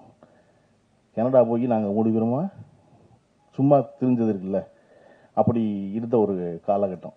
கனடாவிலிருந்து பேரறிவாளன் கீழடியிலிருந்து எந்த நோக்கமும் இல்லாமல் ஊர் சுற்றிக்கிட்டு இருந்தது. இந்த காலகட்டத்தில் அவர் வந்து இப்படி ஒரு படம் என்பது எனக்கோ ஜனநாதனுக்கோ உவப்பானதா இல்லை. எது உயிர் தமிழுங்கிற படம். இந்த இடத்துல நம்ம என்ன சொல்லணும்னா, நான் வந்து எதையோட யோசிச்சு பார்த்துக்கிறேன் அப்படின்னா, ரஜினிகாந்த் வந்து ஒரு நட்சத்திரமாக இருந்து, அதாவது நடிகராக பெயர் பெற்று நட்சத்திரமாக மாறி சூப்பர் ஸ்டாரை தொட்ட இடம். தொட்டுக்கிட்டு இருக்கும் பொழுது பஞ்சர் நாசலம் அவர்கள் வந்து ஒரு கதை சொல்றாரு. பஞ்சர்னஸ் கதை சொன்னது அப்பெல்லாம் என்னன்னா ரெகுலராக ரைட்டு, நம்ம வேலை நம்பிக்கை உள்ள ஒருத்தர் கதை சொல்றாரு, அந்த கம்பெனி படம் பண்ணுற முடிவு பண்ணியாச்சு, ஒரு வரி கதை கேட்டுக்க போகிற போய் பாங்குறோட சாயந்தரம், அவ்வளோதாங்க இருந்த காலகட்டம் நடிகர்கள். அப்படி இருந்த பொழுது சரி நடிக்கிறேன்னு சொல்லியாச்சு ரஜினிகாந்த். படம் ஆரம்பிச்சாச்சு. படம் ஆரம்பிச்சு ஒரு 5-6 நாள் படப்பிடிப்பு முடிஞ்சோன்னு ரஜினிகாந்துக்கு தெரியுது, ஆகா நம்மளை வச்சு செய்கிறாங்க, இது வேலைக்கு ஆகாது இந்த படம் அப்படின்ட்டு. ஆனால் அது யார்கிட்ட சொல்கிறது? பஞ்சன் தான் நடிக்க சொல்லியிருக்காரு, அவருடைய தயாரிப்பு. பஞ்சனை கூப்பிட்டு இது ஒன்றும் தேடுற மாதிரி தெரியல, இது எனக்கான படமா இல்லை அப்படின்னு. பஞ்சன் ஏன் அப்படின்னு, இல்லை என்னைய வச்சு இதெல்லாம் எடுத்துக்கிட்டு இருக்கீங்க, இந்த படம் தம்பிக்கு இந்த ஊர், என்னைய வச்சு இந்த படமெல்லாம் இப்படிலாம் எடுத்துக்கிட்டு இருக்கீங்க, மாட்டு வாழை தூக்கி நான் மணி பார்க்குறேன், சாணி வச்சு ராட்டி தட்டுறேன், நீங்கள் ஏதோ காதல் கதை, நீங்கள் மாதவி இருக்காங்க, நீங்கள் அப்பா சண்டே, நீங்கள் அதெல்லாம் ஒன்றும் பெருசாக நிற்கிற மாதிரி தெரியல, நான் தாங்குவேனா இதுக்கெல்லாம் அப்படின்னோடனே பஞ்சனை சொன்னார், ரஜினி எல்லா ஹீரோவுக்கும் 2 சண்டை வைக்கிறோம், அதிகபட்சம் 3 சண்டை, நீ ஆக்ஷன் ஹீரோங்கிறனால உனக்கு 5 சண்டை வைக்கிறோம். இப்போவே 5 சண்டை 1984, இப்போவே 5 சண்டைனா அடுத்த 5 வருஷம் கழிச்சு எத்தனை சண்டை போடுவ நீ? 14 ரீலுக்கு 14 சண்டையா? அதனால காமெடி பண்ணு, அதான் நீ தில்லுமுல்லாம் பண்ணல அப்புறம் என்ன அப்படின்னு. இல்லை அது அமோல் பல்லக்கர் நடிச்சு ஏற்கனவே ஹிந்தியில் சக்ஸஸ்ஃபுல்லாக ஓடினது, சாருக்காக, பாலச்சந்திரன் சாருக்காக பண்ணது, இது அதுவாகவும் இல்லை இதுவாகவும் இல்லை, ஒரே குழப்பமா இருக்கே அப்படின்னு. சரி இந்த படம் ஓடல, என்ன பிரச்சனை ஆகணும்? என்ன பிரச்சனை? ஒன்றும் ஆகாது அப்படின்னா ரஜினி. யாருக்குப்பா பிரச்சனை? உங்களுக்கு தான் பிரச்சனை, நீ தான் தயாரிப்பாளர், என்னை வச்சு இது எடுக்கிறேங்கிறீங்க, ரைட்டு நான் நட்டப்பட்டுக்கிறேன், நீ இந்த படத்தை நடி, இந்த படம் ஓடும். ஆனால் இந்த படத்துக்கு அப்புறம் உன்னுடைய கடைசி படம்னு ஒன்று இருக்கும்ல, அது வரைக்கும் உன்னால் காமெடியை விடவே முடியாது, நீ 15 நிமிஷம் காமெடி பண்ணிட்டு தான் அடுத்த வேலை செய்யற மாதிரி ஆயிடும், அதனால நீ இதை நடி அப்படின்னு பஞ்சநாசனுடைய கட்டாயத்தின் பேரில் ரஜினிகாந்த் நடித்த படம் தான் தம்பிக்கு இந்த ஊர். அது பஞ்சர்நாசலம் என்கிற கதாசிரியர் என்கிற இயக்குனர் என்ன நம்பினாரோ அது அப்படியே திரையில் நடந்தது. அதுவரையும் ரஜினிகாந்த் அப்படி ஒரு காமெடி பண்ணி, ஸ்லாப்ஸ்டிக் காமெடி பண்ணி பார்த்ததில்லை. இன்னைக்கு வரையும் காமெடியன் மாறலாம், இல்லாமல் போகலாம், ஆனால் ரஜினிகாந்த் 15 நிமிஷம் காமெடி பண்ணி தான் வர்றாரு. அப்போ ரஜினிகாந்த் என்பவர் பஞ்சர்நாசலம் வைத்திருந்த நம்பிக்கை, பஞ்சாசனத்துக்கு ரஜினிகாந்தை பற்றி இருந்த புரிதல், அதுதான் இந்த படத்துக்கு காரணம் அமையுது. இந்த உயிர் தமிழுக்கு அமைந்த காரணம் ஆதம் பாபாவுக்கு தான் நன்றி சொல்லணும். அவர் தான் முதல்ல இருந்து இல்லை இதுதான் அளவு சட்டை, இது போதும், நீங்க சீரியஸா பண்றதெல்லாம் அப்புறம் போய் பண்ணிக்க உங்க படத்துல, இதுல வேண்டாம், இது இவ்வளவு போதும் சொல்லுவது இருக்கு இல்லையா, அது எப்பொழுதும் எல்லாராலும் ரசிக்கப்படும் வெகுஜனத்தால் அப்படின்னு நம்பினார் ஆதம்பாவா. ஆதம்பாவா தான் இந்த படத்தை விடாம நடத்தி கொண்டு வந்து சேர்த்தது. அதனால ஆதம்பாவா இதுல பாராட்டுக்குரியவர். கொஞ்சம் கூடுதலா பேசிட்டனோ அப்படின்னு அவரே கேட்டு உணர்ந்திருக்காரு அவரு, அது தெரிஞ்சிருக்கு. அதனால இது லைவ் மீடியா போனதால் எடிட் பண்ண முடியல, படமா இருக்கிறதுனால திரும்ப திரும்ப பார்த்து எது கூடுதலா இருக்குன்னு தெரிஞ்சு எடிட் பண்ணி ஒரு அளவான அழகான ரொம்ப அதாவது தன்னை போல ஒரு படம், அதுபாடு இயல்பா ஓடி முடிகிற ஒரு படமா, அப்படி ஒரு படம். கதாநாயகி மிக அழகான ஒரு கதாநாயகி. எனக்கு இன்னைக்கு ரொம்ப நாள் கழிச்சு நான் படத்தில் பார்த்துக்கிறேன், நேரில் பார்க்குறேன். ஒரு ஒப்பனைகள் இல்லாமல் இவ்வளவு இயல்போடு ஒரு கதாநாயகி தமிழுக்கு மீண்டும் வந்திருப்பது என்பது பெரிய மகிழ்ச்சி இல்லையா. அவர் ஆதம்பாவை சொன்னது ரொம்ப உண்மை, ரொம்ப இயல்புத்தன்மையோடு ஒருத்தருக்கு நம்மள ஒரு மேடையில். அப்படிங்கும்போது அப்படி ஒரு கதாநாயகி, அதுபோல் மிச்ச நடித்த நடிகர்கள் எல்லாரும் அவ்வளவு சிறப்பாக இருந்தது என்பது. இதில் இந்த படம் ரொம்ப பாபாவுக்கு, ஆதம்பாவாவுக்கு ரொம்ப முக்கியமான ஒரு படமாக அவரே சொன்னார். ஒன்றுமே பண்ண விட மாட்டேங்கிறாங்க எங்களை அப்படின்னு. அதெல்லாம் அப்படித்தான் எல்லா காலகட்டத்தில் எல்லாரும் செஞ்சுட்டே இருப்பாங்க. நீங்கள் இந்த படம் வெற்றிகரமாக ஓடி அடுத்த படத்துக்கு மட்டும் உங்களை வாங்க வாங்கன்னு கூப்பிடுவாங்கல்ல, அவ்வளோதான். அன்னைக்கு ஒரு புது எதிரி இருப்பான், அவ்வளோதான். எதிரி மாறிக்கிட்டே இருப்பானே ஒழிய, வேண்டாம்னு நினைக்கிறவங்க மாறிட்டே இருப்பான ஒழிய, வேணும்னு நினைக்கிறவங்க மாறிக்கிட்டே இருப்பான ஒழிய, அது ஒன்று நடந்துக்கிட்டே தான் இருக்கும் இல்லையா. இன்னைக்கு நீ சாதாரணமாக 1000 ரூபா சம்பாதிக்கிற ஒருத்தனுக்கு 100 ரூபா பிரச்சனை சரியா. நீங்கள் வரும்போதே ஆஃபீஸ் போட்டு வந்தவர், அசிஸ்டன்ட் முடியலன்னு டைரக்டர் வர்றீங்க, அவ்வளோதான். லட்ச ரூபா சம்பாதிக்கிறவனுக்கு 10,000 ரூபா பிரச்சனை, கோடி ரூபா சம்பாதிக்கிறவனுக்கு லட்ச ரூபா பிரச்சனை, 100 கோடி ரூபா வச்சுருவனுக்கு 10 கோடி ரூபா பிரச்சனை. அதே தான், அது மாறிக்கிட்டே தான் இருக்க போகுது. இங்கே எனக்கு காசி ஆனந்தனுடைய கதை, காசி ஆனந்தன் கதைகள் ஒரு புத்தகம் இருக்கும், எனக்கு அது ரொம்ப பிடிக்கும். நான் அடிக்கடி பிறற்ற புத்தகங்களில் அது ஒரு புத்தகம். அது காலையில் சூரியன் உதிக்கும், சூரியன் உதிச்சா சேவல் கூவும், சேவல் கூவுனா சூரியன் மகிழ்ந்து தன்னுடைய வருகையை சேவல் வரவேற்குது அப்படின்னு நினைச்சாக்க மகிழும். மாலை மங்கும், மேற்கு நோக்கி சூரியன் கவிழும், ஆனால் கூவுறதுக்கு சேவல் வராது. மனநொந்து சூரியன் சொல்லும், எழும்போது வருகிறவன் எல்லாம் விழும்போது வருவதில்லை அப்படிங்க. அப்படி அந்த புத்தகம் பூரா 2 வரி எழுதியிருப்பார் காசியானந்தன். ஒரு 4 வரி கதை, 2 வரி அவ்வளோதான் இருக்கும் அதில். அது நண்டு கடற்கரையில் ஓடிக்கிட்டே இருக்கும், ஓடுனா பின்னாடி நண்டின் கால் தடம் தெரியும், அந்த கால் தடத்தை தெரிவதற்குள் அலை அழிக்கும். நண்டுக்கு பெரிய கோவம் இருக்கும் அலையை பார்த்து, அது என்னோட அடையாளம் இல்லையா, அதை நான் விட்டு வர்றேன், அதுக்குள்ளே இது வந்து என்னை அழிக்குதே அப்படின்னா கொஞ்ச நேரம் கழிச்சு நண்டு பிடிக்க நரி வரும், நரி வந்தால் நண்டின் கால் தடம் தேடும், தேடுனா எங்கேயுமே இருக்காது, அலையை அழிச்சிருக்கும் போது காசியானந்த கடைசியில் முடிப்பாரு, முன்பே காப்பான் அன்பே நட்பு அப்படின்னு. மீனுக்கு வந்து ஒரு குளத்துல தாமரை மலர்ந்து நிற்கும், மீனுக்கு ரொம்ப கோபமா இருக்கும், குத்தி கிழிச்சவன் தாமரைன்னு தோணும். வந்த வண்டு கேட்கும், ஏன் தாமரை மேல இவ்வளவு கோவப்படுறாரு? இல்ல, இந்த தாமரையை தண்ணீர் தான் தாங்குது, ஆனா அந்த தண்ணீர் மேல விழுந்தா உடனே தாமரை உருட்டி விட்டுறது வெளியே இல்லையா, என்னது இப்படி இருக்கு அப்படின்னு சொன்னோன்ன அந்த மீனின் காதுல போய் வண்டு சொல்லும், தன்னை தாங்கும் தண்ணீரை தாங்காது தாமரை, தன்னை தாங்கும் தண்ணீரை தாங்காது தாமரை. எப்பொழுதும் தாமரையை நிலைச்சிருக்க வைக்க நினைச்சா தாமரை அவனை எல்லாம் புழைக்க வைக்காது. இது நான் சொல்லல, காசி ஆனந்தன் சொன்னாரு. அதை போல இந்த படம் மிக இயல்பாக இன்றைய அரசியலை பேசுகிறது. இது ஒரு 4 வருஷமா எடுத்த படம், 3.5 வருஷம் ஆச்சு. 3 வருஷமா எடுத்த படம் சொல்றதுக்கு இல்லையா, இந்த படம் இன்னைக்கும் மிக சரியாக இருப்பதற்கான காரணம் நம்ம அரசியல் சூழல் மாறவே இல்லை. நம்ம அந்த விழா தொடங்கும் போது தமிழ்தாய் வாழ்த்து பாடணும். தமிழ்தாய் வாழ்த்துல ரொம்ப முக்கியமான, நான் ரொம்ப ரசிக்கிற, ஒவ்வொரு தடவையும் நான் வாய் விட்டு பாட நினைப்பதற்கான காரணம் அதனுடைய கடைசி வரி, உன் சீரிழமை திறம் வியந்து செயல் மறந்து வாழ்த்துதுவேன். தமிழ் ரொம்ப பழைய மொழியில, பல்லாயிரம் ஆண்டுல முன்தோன்றிய மூத்த குடியில அது எப்படி இளமையா இருக்க முடியும்? உன் சீர் இளமை திறம் வியந்து செயல் மறந்து வாழ்த்துவேன். தமிழ் கிளவியா இருக்கணும், பல்லு போயிருக்கணும், தோல் சுருங்கி இருக்கணும், ஆனா அது எப்படி இளமையா இருக்கு அப்படின்னா, நமக்கு வந்து 2000 வருஷத்துக்கு முன்னாடி ஒரு அடையாளம் எடுத்துக்கிட்டோம்னா திருக்குறள். திருக்குறளை ஒரு எல்லாரும் தெரிஞ்ச திருக்குறள் பேசணும்னா, முயற்சி திருவினை ஆக்கும், முயற்சின்மை இன்மை புகுத்தி விடும். இது எழுதி 2000 வருஷம் ஆச்சு. ஆனா இன்னைக்கு கேட்டோம்னா முயற்சி தெரியும், திருவினை பணத்தின, திருனா பணம், திருமகள், முயற்சி திருவினை ஆக்கும், முயற்சி பண்ணா பணம் ஆக்கும், முயற்சியின்மை, முயற்சி இல்லைனா இன்மை புகுத்தி விடும், வறுமை உள்ள வந்துடும். 2000 வருஷத்துக்கு முன்னாடி வள்ளுவன் எழுதுனது இன்னைக்கு பழனிப்பனுக்கு புரிகிற மாதிரி நேரடியா பேச முடியல வள்ளுவனோட. அதனாலதான் அது உன் சீர் இளமை திறமையந்து செயல்பறந்து வாழ்த்துதுமே. எத்தனை வருஷம் ஆகலாம், அன்னைக்கு இருக்கிற இளமையா இருக்கிறோம், நீ கான்டாக்ட்ல இருப்ப, டச்ல இருப்ப, அவனுக்கு விளக்குன மாதிரி இருப்ப அப்படின்னு. அப்படி இந்த படம் 3 வருஷம் ஆயிருக்கலாம். ஆனா இந்த உயிர் தமிழுக்குங்கிற படம் இன்றைய அரசியலோட நேரடி கான்டாக்ட்ல உள்ள படம். அதனால ஆதம் பாபா நினைச்ச அவருடைய பெரு வெற்றியை இந்த படம் கொடுத்துடட்டும்.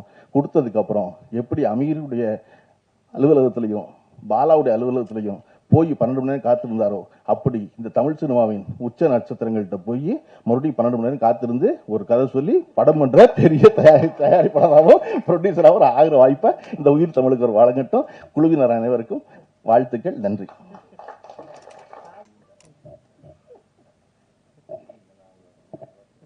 உன்னை நீயே தெரியப்படுத்திக்கலனா வேற யாரு உன்னை பிரபலப்படுத்துவாங்க என ஒரு முறை கேட்டவர் இவர். உண்மைதான். அதே போல் தனது உழைப்பால், பேச்சால், திறமையால் வளர்ந்தார்.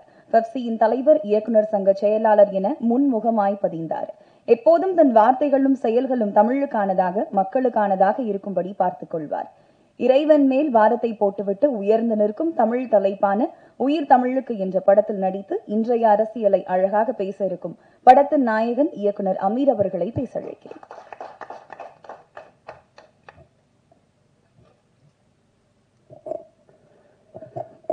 அரங்கத்தில் இருக்கும் அனைவருக்கும் இறைவன் புறத்திலிருந்து சாந்தியும் சமாதானமும் உண்டாகட்டும்.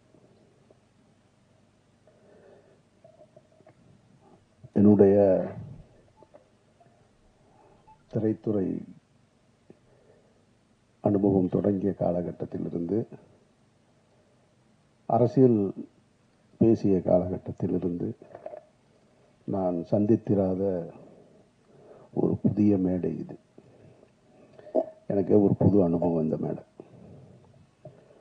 படம் பற்றி பேசுகிறதா, நடந்துட்டு இருக்கிற பிரச்சனை பற்றி பேசுகிறதா,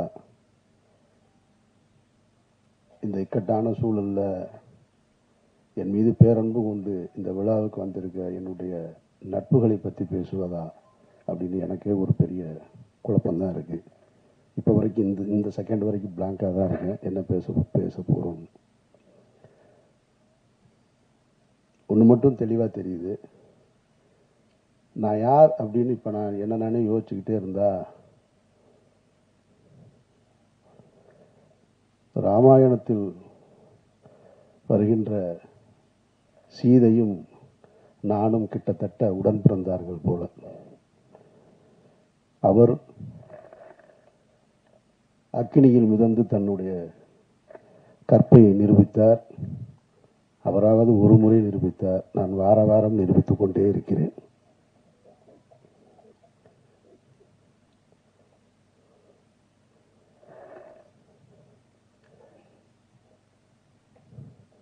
நிறைய சொல்லிட்டாங்க. நான் இந்த உயிர் தமிழுக்கு திரைப்படத்தினுடைய 2வது விழா இது, 2வது பத்திரிகையாளர் சந்திப்பு. இதே இடத்தில் தான் மாயவளை திரைப்படத்தின் பத்திரிகையாளர் சந்திப்பை நாங்கள் நடத்தினோம். அங்கேருந்து தான் தொடங்கினது. பல பருத்தி வீரன் மாயவளையில் தொடங்கும் போது பருத்தி வீரன் வந்துச்சு. இப்போது வேற வேறையில் வந்து நிற்கிது. அந்த படத்தின் இயக்குனர் இந்த உட்காந்துருக்கார் அமைதியா, ரமேஷ் பாலகிருஷ்ணன். நாங்கள் அதை ரிலீஸ் பண்ணுறதுக்காக வேலை செய்ய போய் அது ஏதோ ஒரு பிரச்சனையை தொடங்கி அது எங்கெங்கேயோ போய் நீதிமன்றத்தை நோக்கி போயிட்டு இருக்கும்போது, சரி கொஞ்சம் தள்ளி வச்சுக்கலாம் அப்படிங்கும்போது, இறைவன் மிகப்பெரியவனுடைய இறுதிக்கட்ட படப்பிடிப்பை நோக்கி போகும்போது ஒரு 8-10 நாள் தான், 10 நாள் இருந்தால் படம் முடிஞ்சிடும். அந்த படம் முடியும் போது ஒரு புது பிரச்சனை தொடங்குச்சு. அப்போ ஃபஸ்ட்டு எனக்கு தோணுனது, இது என்ன நடக்குதுங்க, என்னை சுற்றி என்ன நடக்குது, எனக்கு எதுவுமே புரியலை அப்படின்னு பழனி பண்ண தான் சொன்னேன். நான் ஒரு அறிக்கை மாதிரி கொடுக்கலான் இருக்கேன். நான் என்ன நடக்குது, இது ஏன் நடக்குது, யாருக்கு நடந்தது, எதுக்கு நடந்தது, எதை நோக்கி போகுது, ஒன்றும் புரியலைங்க அப்படின்னு. ஏன்னா ஒரு நாள் ஷூட்டிங் முடிச்சிட்டேன். கோகுலம் ஸ்டுடியோவில் ஒரு மிகப்பெரிய செட்டு போட்டு, அந்த செட்டு இன்னும் இருக்குது, பல பேருக்கு தெரியாத தகவல். ஒரு ஹைகோர்ட்டு செட்டு ஒன்று மிக தத்ரூபமாக போட்டு மிகப்பெரிய பொருட்செலவில் ஒரு நாள் ஷூட்டிங் முடிச்சிருக்கோம். செகண்ட் டே அந்த ஷூட்டிங் நடக்கலை. அன்றைக்கு இரவிலிருந்து தொடங்குச்சு பிரச்சனை. அப்போ நான் சொன்னேன், பழனி பண்ணிட்டேன், இந்த மாதிரி ஒரு அறிக்கை ஒன்று, ஒரு லெட்ரு மாதிரி கொடுத்துருவோம் என்னை சுற்றி என்ன நடக்குதுன்னு. அப்போ சொன்னார் பழனி பண்ணியா, விடுங்க எனத்தையாவது சொல்லுவாங்க, ஒரு 4 நாளில் சரியாயிரு, நீங்கள் பாட்டுக்கு போங்கன்னாரு. இல்லைக்காரு, எனக்கு என்னமோ இது சரியாக வரும்னு தோணலை. அவர் ரொம்ப எளிதாக கிடக்கணும்னு சொன்னார். இல்லைக்காரு, எனக்கு இது சரியாக வரும்னு தோணலை, நம்ம ஏதாவது சொல்ல வேண்டியது இருக்குது அப்படின்னு நான் சொன்னேன். ஒரு 2 நாளில் அப்படியே கூடுதலாச்சு, 3ஆவது நாள் கூடுதலாச்சு. அப்புறம் ஒரு அறிக்கை கொடுத்துட்டேன். நான் அறிக்கை கொடுத்த உடனே அறிக்கையிலிருந்து யார் அதுக்கு எதிர்கருத்து வருதுன்னு பார்த்தா, கடந்த ஒரு 15 ஆண்டுகளாக 2014க்கு பின்னால் நான் பேசிய அரசியலில் கருத்தியல் ரீதியாக எதிர்கொள்ள முடியாத, என்னோடு நேருக்கு நேர் போரிட கருத்தியல் ரீதியாக போரிட முடியாத அவர்கள் பூரா வெளியே வர ஆரம்பிக்கிறாங்க. வெளியே வந்து புதுசாக தகவல்களை சொல்கிறாங்க. ஒருத்தன் சொல்கிறான் அவர் ஓடிட்டாருன்றான், ஒருத்தன் எஸ்கேப்புன்றான், தலைமறைவாயிட்டார், எங்கே இருக்காருன்னு தெரியலைன்றான், என்னத்தையோ ஒன்று சொல்லிக்கிட்டே இருக்கான். அப்போ தான் நான் இங்கேருந்து ஒரு கல்யாணத்துக்கு போயிருந்தேன். கல்யாண வீட்டில் இருந்து அப்போ நான் இங்கே இருக்கும்போது இந்த செய்தி வருது, அதாவது அமீர் தலைமறைவு அப்படின்னு. தலைமறைவுன்னு வந்த உடனேயே நான் அங்கேருந்து, நான் கல்யாண வீட்டில் தான் உட்காந்துருக்கேன் அப்படின்னு சொல்கிறேன். அங்கேருந்து ஒரு கேள்வி இருக்கான், கல்யாண வீட்டுக்கு போகிறவர் எதுக்குங்க மைக் எடுத்துகிட்டு போகிறாரு அப்படின்னா. ஏன்னா நீ தான் தலைமறைவுன்னா, நான் கல்யாண வீட்டில் உட்காந்துருக்கேன்னு சொல்கிறேன். அதுக்கு பதில் சொல்கிறான்னா மைக் எடுத்துகிட்டு போனாரான்னு கேட்குறேன். ஆனால் கல்யாண வீட்டில் மைக்கு ஸ்பீக்கர்லாம் இருக்காதா. அங்கேருந்து இன்னொரு, இப்படி 1 by 1 போய்கிட்டே இருக்கு. அப்படியே கூட்டிகிட்டு வர்றாங்க. கூட்டிகிட்டு வந்து ஒரு நெருக்கடிகள். எனக்கு என்ன இதில் இருந்து நான் கற்றுக்கிட்டது, நான் பத்திரிகையாளர்கள் மேலே மிகப்பெரிய மரியாதை உண்டவன். என்னுடைய முதல் பத்திரிகையாளர் சந்திப்பு ஏவிஎம்ல நடந்தது, மௌனம் பேசியதே திரைப்படத்திற்கு. அப்போ இருந்து இப்போ வரைக்கும் பத்திரிகையாளர்களோட நெருக்கமாக இருக்கிறவன். என்னை நேரடியாக தொடர்பு கொள்ளக்கூடிய, எனக்கு தெரிஞ்ச சினிமாவில் நான் இருக்கேன், இன்னும் மற்ற எத்தனை பேர் இருக்காங்கன்னு தெரியாது. பிஆர்ஓ பிடிச்சி தான் என்னை பிடிக்கணுன்ற அவசியம் இல்லை. ஸ்ட்ரைட்டாக எனக்கு மெசேஜ் வைப்பாங்க, நான் பேசுவேன். இன்றைக்கு ஊடகங்கள் பெருத்து விட்ட காரணத்தினால யூடியூப்பு அது இதுன்னு அவர்கள் தங்களுடைய வயிற்று பிழைப்புக்காக எதையோ ஒன்று பேசணும்னு பேசிக்கிட்டே இருக்காங்க. அதில் தத்துவார்த்த ரீதியாக நின்று களத்தில் நின்று போராடிக்கிட்டு இருக்கவங்களையும் தாண்டி எதை வேணாலும் பேசலாம். எல்லாம் என்ன கருத்தை வேணாலும் வைக்கலான்னு சொல்றாங்க. இப்போ நடந்துட்டு இருந்தது என்ன?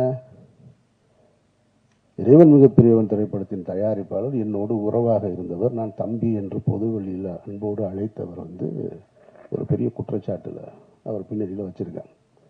இதில் எதையாவது நான் மறுக்க முடியுமா? அவர் யாருன்னே எனக்கு தெரியாதுங்க, அவரை நான் பார்த்ததே இல்லைங்க அப்படின்னு சொல்ல முடியுமா? சொல்ல முடியாது. அவர் எனக்கு தெரியும். எவ்வளோ வருஷமா தெரியும்? 10 ஆண்டுகளாக தெரியும். அவருக்கும் எனக்கும் தொடர்பு இருக்கா? ஆமாம், அவருக்கு எனக்கும் தொடர்பு இருக்கு. நீங்கள் சொல்கின்ற அவர் மீது காட்டுகிற குற்றத்தோடு தொடர்பு இருக்கான்னு கேட்டால் இல்லடா வெண்ணைகளான்னு தைரியமாக சொல்லுவேன். அந்த தைரியமும் திமிரும் எப்பயுமே என்கிட்ட இருந்துக்கிட்டே இருக்கும். அப்போ நீ குற்றச்சாட்டை நீ அந்த சந்தேக நிழல் என் மீது விழவில்லை, தப்பு கிடையாது. ஆனால் தீர்ப்பு எழுதுறீங்க பாருங்க, அது ரொம்ப ஆபத்தானது. அந்த தீர்ப்பை எழுதுவதற்கு உங்களுக்கு யார் அந்த அதிகாரம் கொடுத்தது? நீதிமன்றமா? நீங்கள்லாம் நீதிபதிகளா? எந்த அடிப்படையில் கொடுக்குறீங்க? தினம் ஒரு செய்தி, தினம் ஒரு செய்தி, தினம் ஒரு செய்தி. அமீர்ன்றது 2007 பருத்திவரனை முடிச்சுட்டு அன்றைக்கு கமல் சார் படம் பண்ணணும்னு சொன்னார், ரஜினி சார் படம் பண்ணணும்னு சொன்னார். நான் ஹீரோக்களோடு பயணிக்காமல் நான் ஒரு பாதையை தேர்ந்தெடுத்து நான் எனக்கான வாழ்க்கையை வாழணும்னு வாழ்ந்துட்டு இருந்தேன். பணம் சம்பாதிப்பதா எனக்கு நோக்கம். சாபர் ஒருத்தன் தான் தமிழ்நாட்டிலே பணக்காரனா? நான் கேட்குறேன். என்னென்னமோ சொல்கிறான். ஒரு வரமுறை வேணாமா? அவர் போடுற டிஷர்ட் 5000 ரூபாங்க. சாப்பர் வந்ததுக்கு அப்புறம் தாங்க அவர் வாழ்க்கை எப்படி ஆச்சு. டேய், அவன் வந்தது எனக்கு 2014. நான் 2004 படம் எடுத்தேன் தெரியுமா? ராம்னு ஒரு படம்.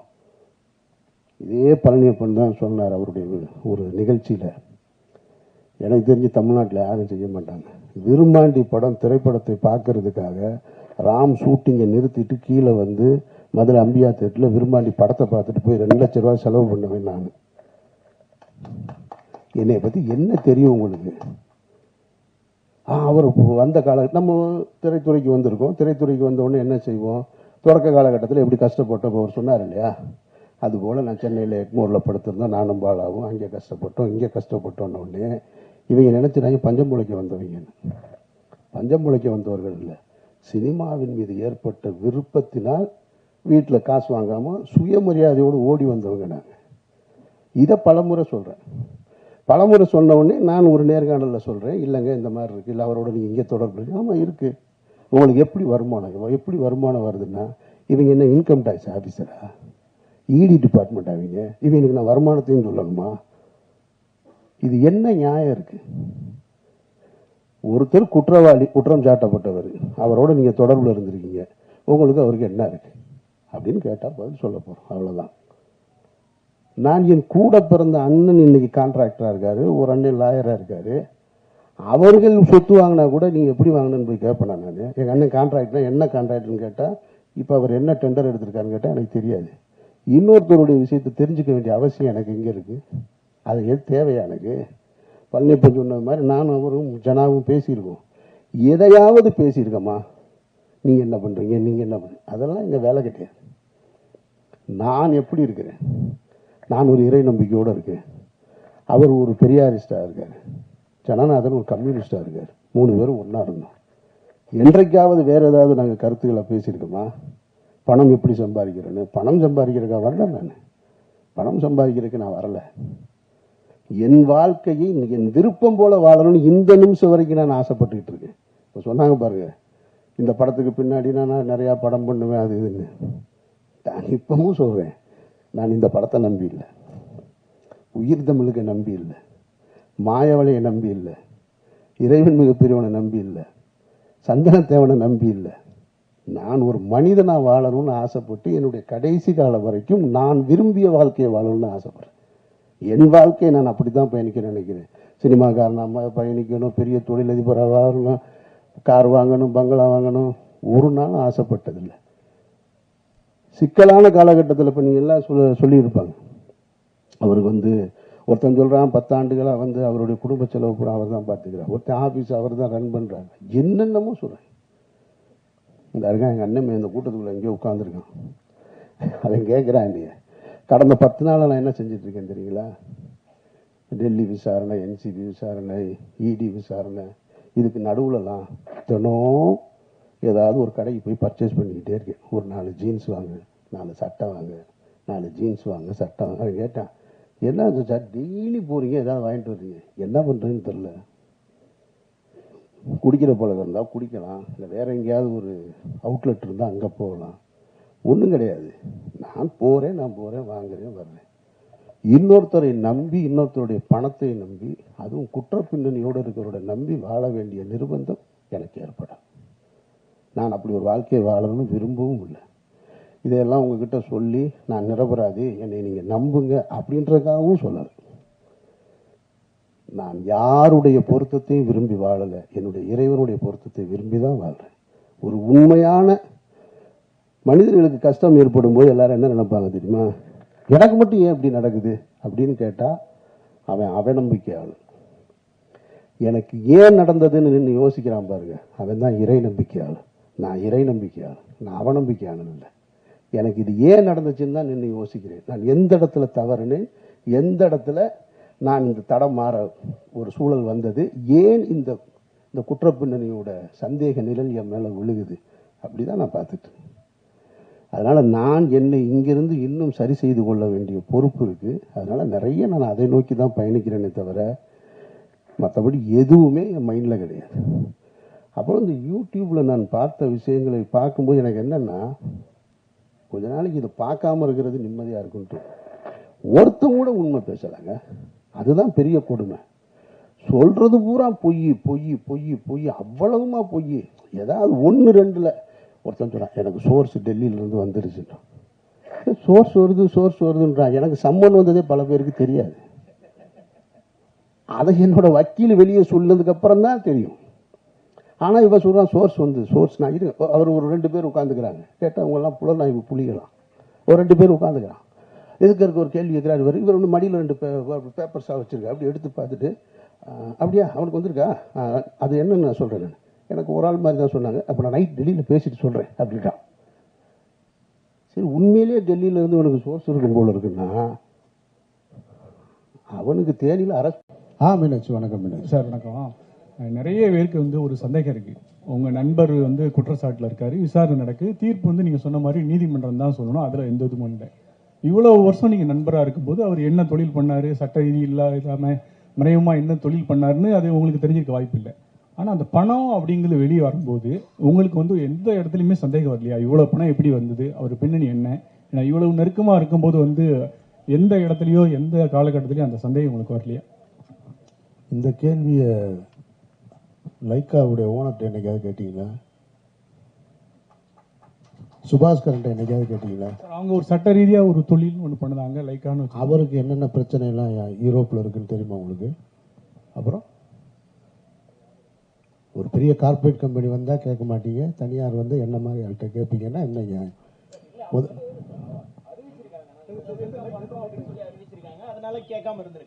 சார், அவரும் அங்கே வந்து அவர் மேலே ஒரு குற்றப்பதிவு இருக்கா இல்லையா? லண்டனில் இருக்கா இல்லையா? இருக்கு. யாராவது கேட்டாங்களா? ரஜினி சார் கேட்டாரா? விஜய் சார் கேட்டாரா? அப்போ என்ன ஏன் கேட்குறீங்க? தம்பி, எல்லாரும் எப்படியாவது யானை எப்படி இருக்குன்னு சொல்லுன்னு ட்ரை பண்ணுறோம். கரெக்டாக? நீங்கள் தடை பார்க்குறது தும்பிக்க, நான் தடை பார்க்குற காலு, அவர் தடை பார்க்குறது வயிறு, எல்லாரும் கண்ணும் கட்டப்பட்டிருக்கு, தெரியாது.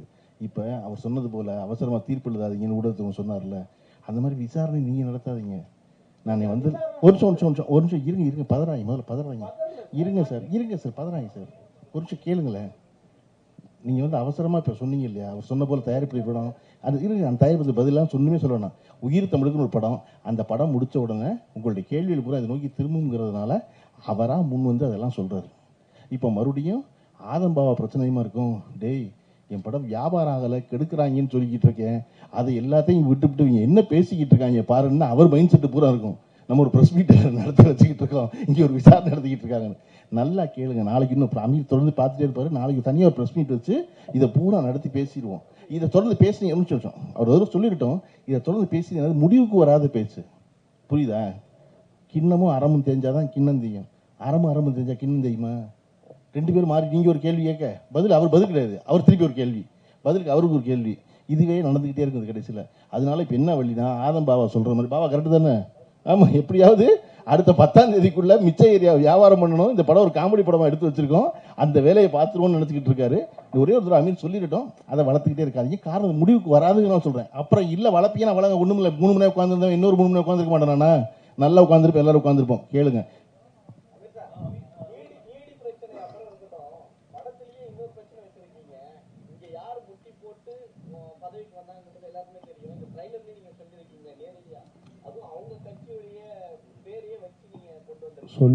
சொல்ல வச்சாங்க. அதுக்கு அவர் தான் பதில் சொல்லணும். அவர் தானே எழுத்து, தயாரிப்பு, இயக்கம்னு போட்டிருக்காரா இல்லையா? அவர்கிட்ட தான் நீங்கள் கேட்கணும். அமீர் சார்,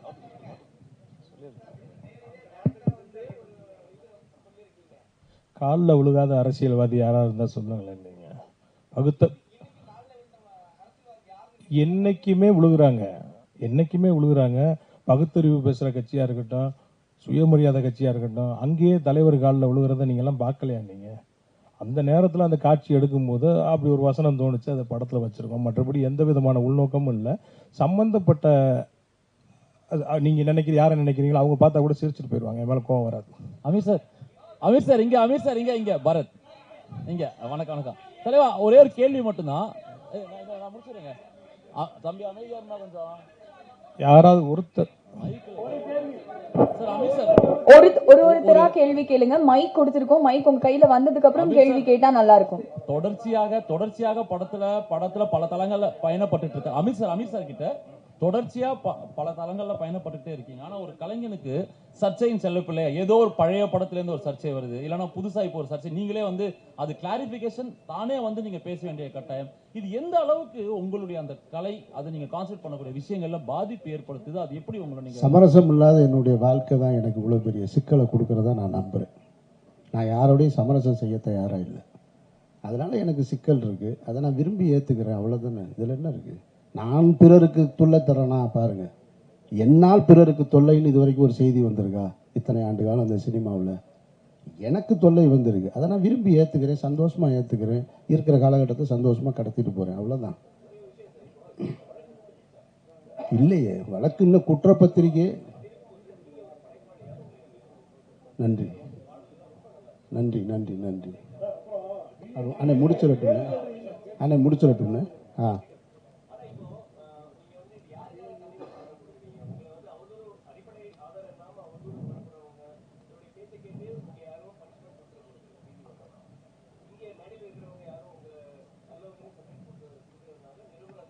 இல்லை, நியாயமான பேச்சு. ஏன் கொடுத்தேன்னு கேட்குறீங்க. நான் தொடர்ச்சியாக எப்பொழுதுமே பத்திரிகையாளர்களை சந்திக்கிறவன். இந்த வழக்கு குறித்து எங்கிட்ட இந்த சர்ச்சை தொடங்கின உடனே எங்கிட்ட தொடர்பு கொண்டு ஒரு பேட்டி வேணும், இது குறித்து கேட்கணும்னு கேட்கும்போது நான் சொன்னேன், இந்த மாதிரி விசாரணை சம்மன் வந்திருக்கும் பொழுது என்னை தொடர்பு கொண்டாங்க. அப்போ நான் சொன்னேன், நான் விசாரணையை முடிச்சுட்டு ஒரு 3-4 நாளில் சந்திக்கிறேன்னு சொன்னேன். ஆனால் சந்திக்கக்கூடிய ஒரு சூழல் ஏற்படலை. அடுத்து விசாரணைன்னு வந்துக்கிட்டே இருந்தது. கிட்டத்தட்ட 70 நாட்களுக்கு பிறகு இன்னைக்கு தான் முதல் முறையாக பத்திரிகையாளர்களை சந்திக்கிறேன். அதனால நான் அதை சொல்ல வேண்டியது. நீங்கள் ஏன் தன்னிலை விளக்கம் கொடுத்தீங்கன்னு கேட்குறீங்க. கொடுத்ததுக்கு அப்புறமும் 4 கேள்வி மிச்சம் இருக்கு பாருங்க. டைரக்டர் சார்,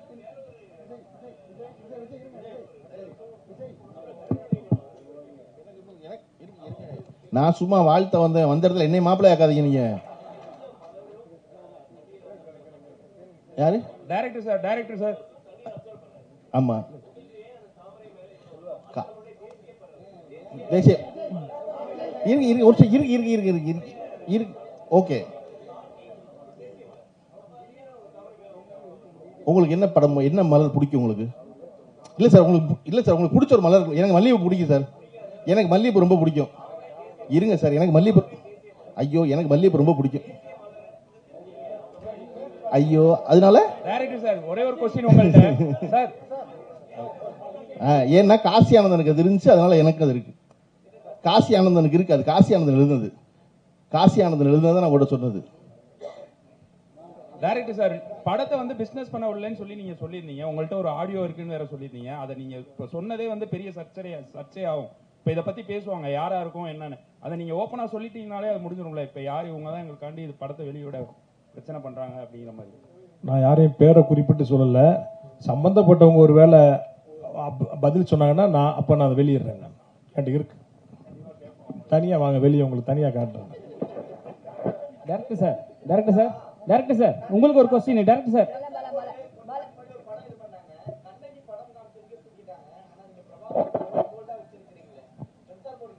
இல்லை கேட்டிருக்காங்களே, ஒரு இடத்துல கட் பண்ணியிருக்காங்களே. சென்சார் போர்டு வந்து அந்த பாடல் காட்சியில் அந்த சீருடையோடு இருக்கிற மாவீரன் பிரபாகரன் அவர்களுடைய புகைப்படத்தை சென்சார் பண்ணியிருக்காங்கல்ல. இது வெளியில் இருக்கு, படத்தில் கட் பண்ணியிருக்காங்க. சார் தமிழ்நாட்டில் அத்தனை அரசியல்வாதிகள் இருக்காங்க, உங்களுக்கு தான் இங்கே அரசியல்வாதி இருக்காங்க. ஏடிஎம்கே சைடில் வந்து 2 பேர் போட்டீங்க. அண்ணா இருக்காரு, பேரறிஞர் காமராஜர் இருக்காங்க, சரிங்களா? சாரி, காமராஜர்லாம் இருக்காங்க. அவர்களாம் விட்டு பிரபாகரன் போட்டோ போட காரணம் என்ன? ஏன்னா கட் அவுட், ஏன்னா அவர் போட்டோ போட்டாவே யூடியூப்ல மறைக்கிறாங்க, எல்லா சேனல்ஸ்லயும் வந்து கட் பண்றாங்க, எல்லா பிரச்சனையும் வருது. தெரிஞ்சு நீங்க போட்டீங்களா? என்ன காரணமா இருக்கும்? அண்ணா காமராஜரை ஏன் போடலன்னா அப்போ நம்ம பிறக்கவே இல்லை. அதனால நமக்கு தெரிஞ்ச தலைவர் இவங்க, அதை நம்ம போட்டிருக்கோம். ஐயா பிரபாகரனை போட்டது 1000 கைகள் மறைத்து நின்றாலும் ஆதவன் மறைவதில்லைங்கிற மாதிரி அவரோட புகழை யாராலையும் எந்த காலத்திலையும் மறைக்க முடியாது. அப்படி ஒரு வேளை இப்போ ஐயா பிரபாகரனை வந்து இருக்காருங்கிறதுனால நாங்கள் போட மாட்டோம்னா பரவாயில்ல. தனித்தனியாக தானே இருக்காங்க, பக்கத்தில் இருந்தாலும் தனித்தனியாக தானே இருக்காங்க. அமீரண்ணே உங்களுக்குண்ணே, அமீரண்ணே இது வந்து படத்தை தாண்டி தான், ஆனால் இது வந்து ஒரு உங்களுக்கு கேட்ட ஒரு கொஸ்டின். உங்களுக்கு நிறைய விமர்சனம் பண்ண ஒரு விஷயம், ஒருத்தர் காலையில் இது ஆயிட்டாரு, ஆக்சிடென்ட் ஆயிடுச்சு, அதை நீங்கள் எப்படி பார்க்குறீங்க? நான் இறைவன் மிகப்பெரியவன்னு பார்க்குறேன். நான் வேற எப்படி பார்க்க முடியும்? இதில் ரொம்ப முக்கியமானது என்னன்னா, இந்த இறைவன் மிகப்பெரியவன்ற வார்த்தை வந்து ஜான் விடுங்க ஜான், ஒன்றும் அப்படி ஒன்றும் இல்லை. அவர் ஒன்றும் என்ன ஈடியில விசாரிச்சத கூட அவர் கேட்ட போறாருங்க, என்சிபில கேட்டதை கூட அவர் கேட்ட போறாரு. நான் முடிச்சுக்கிறேன். உங்களுக்கு ரொம்ப ஃபேவரபிளா தான் நான் பேசுறேன். எனக்கு தெரியும், நான் பேசுறது ரொம்ப கரெக்டா பேசுறேன். யாரோ ஒரு நிமிஷம் என்ன பேச விடுங்களேன். நான் சொல்றது கேளுங்க. நீங்க என்னை கஷ்டப்படுத்துற கேள்வி கேட்டா கூட ஒரு நாளும் பத்திரிகையாளர்கிட்ட நான் கோவப்பட்டதில்லை. கோவப்பட்டிருக்கேன்னா ஒரு நிகழ்வு காட்ட முடியும். நம்ம படத்தை பத்தி ஒண்ணு கேட்கிறேன், இருங்க நான் முடிச்சிடுறேன். அந்த அவர் சொன்னார் இல்லையா, நான் இறைவன் மிகப்பெரியவன் சொல்லி எனக்கு இறை நம்பிக்கை இருக்கு, நான் சொல்றேன். அவர் பெரியாரிஸ்ட், அவர் சொல்றாரு இறைவன் என்பது பொது சொல் தானே.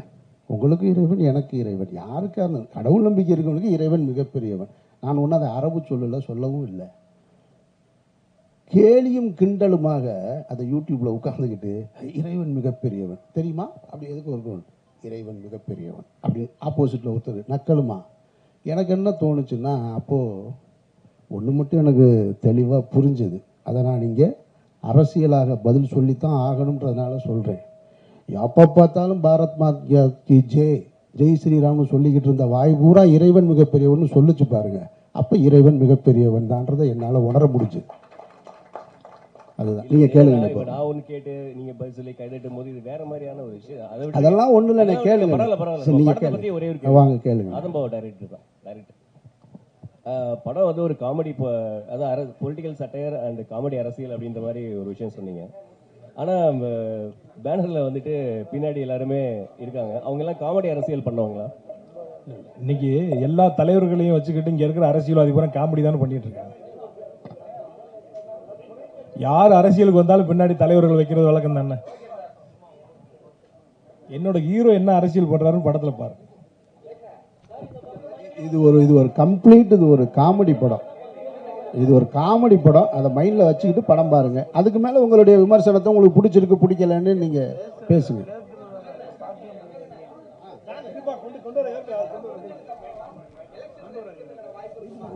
அப்படிலாம் எந்த திட்டமும் இல்லை.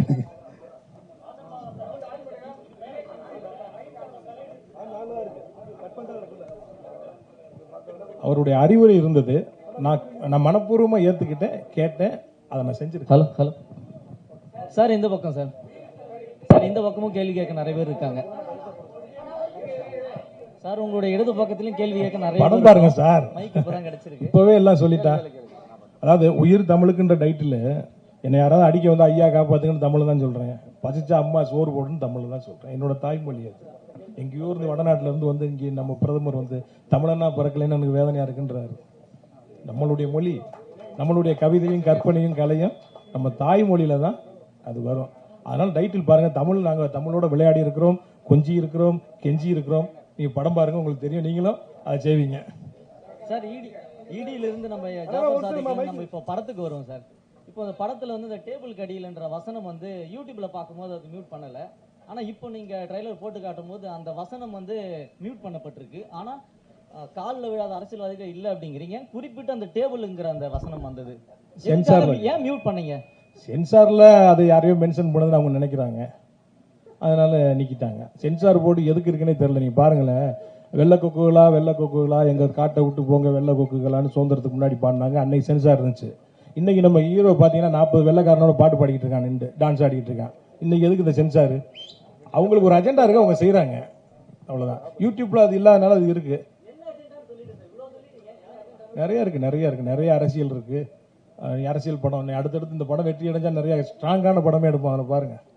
நன்றி நன்றி நன்றி. விழாவை சிறப்பித்த சிறப்பு விருந்தினர்களுக்கு மீண்டும் ஒரு முறை நன்றியை தெரிவிச்சுக்கிறோம். பிரசன்ட் மீடியா உங்க எல்லாருக்கும் ஸ்பெஷல் தேங்க்ஸ். வந்திருந்த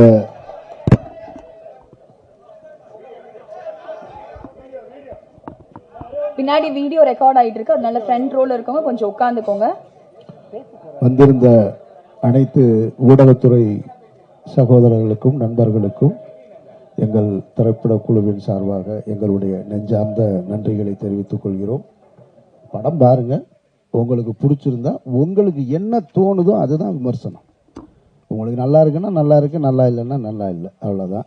நன்றி. மீண்டும் ஒரு விழாவில் சந்திப்போம். நன்றி.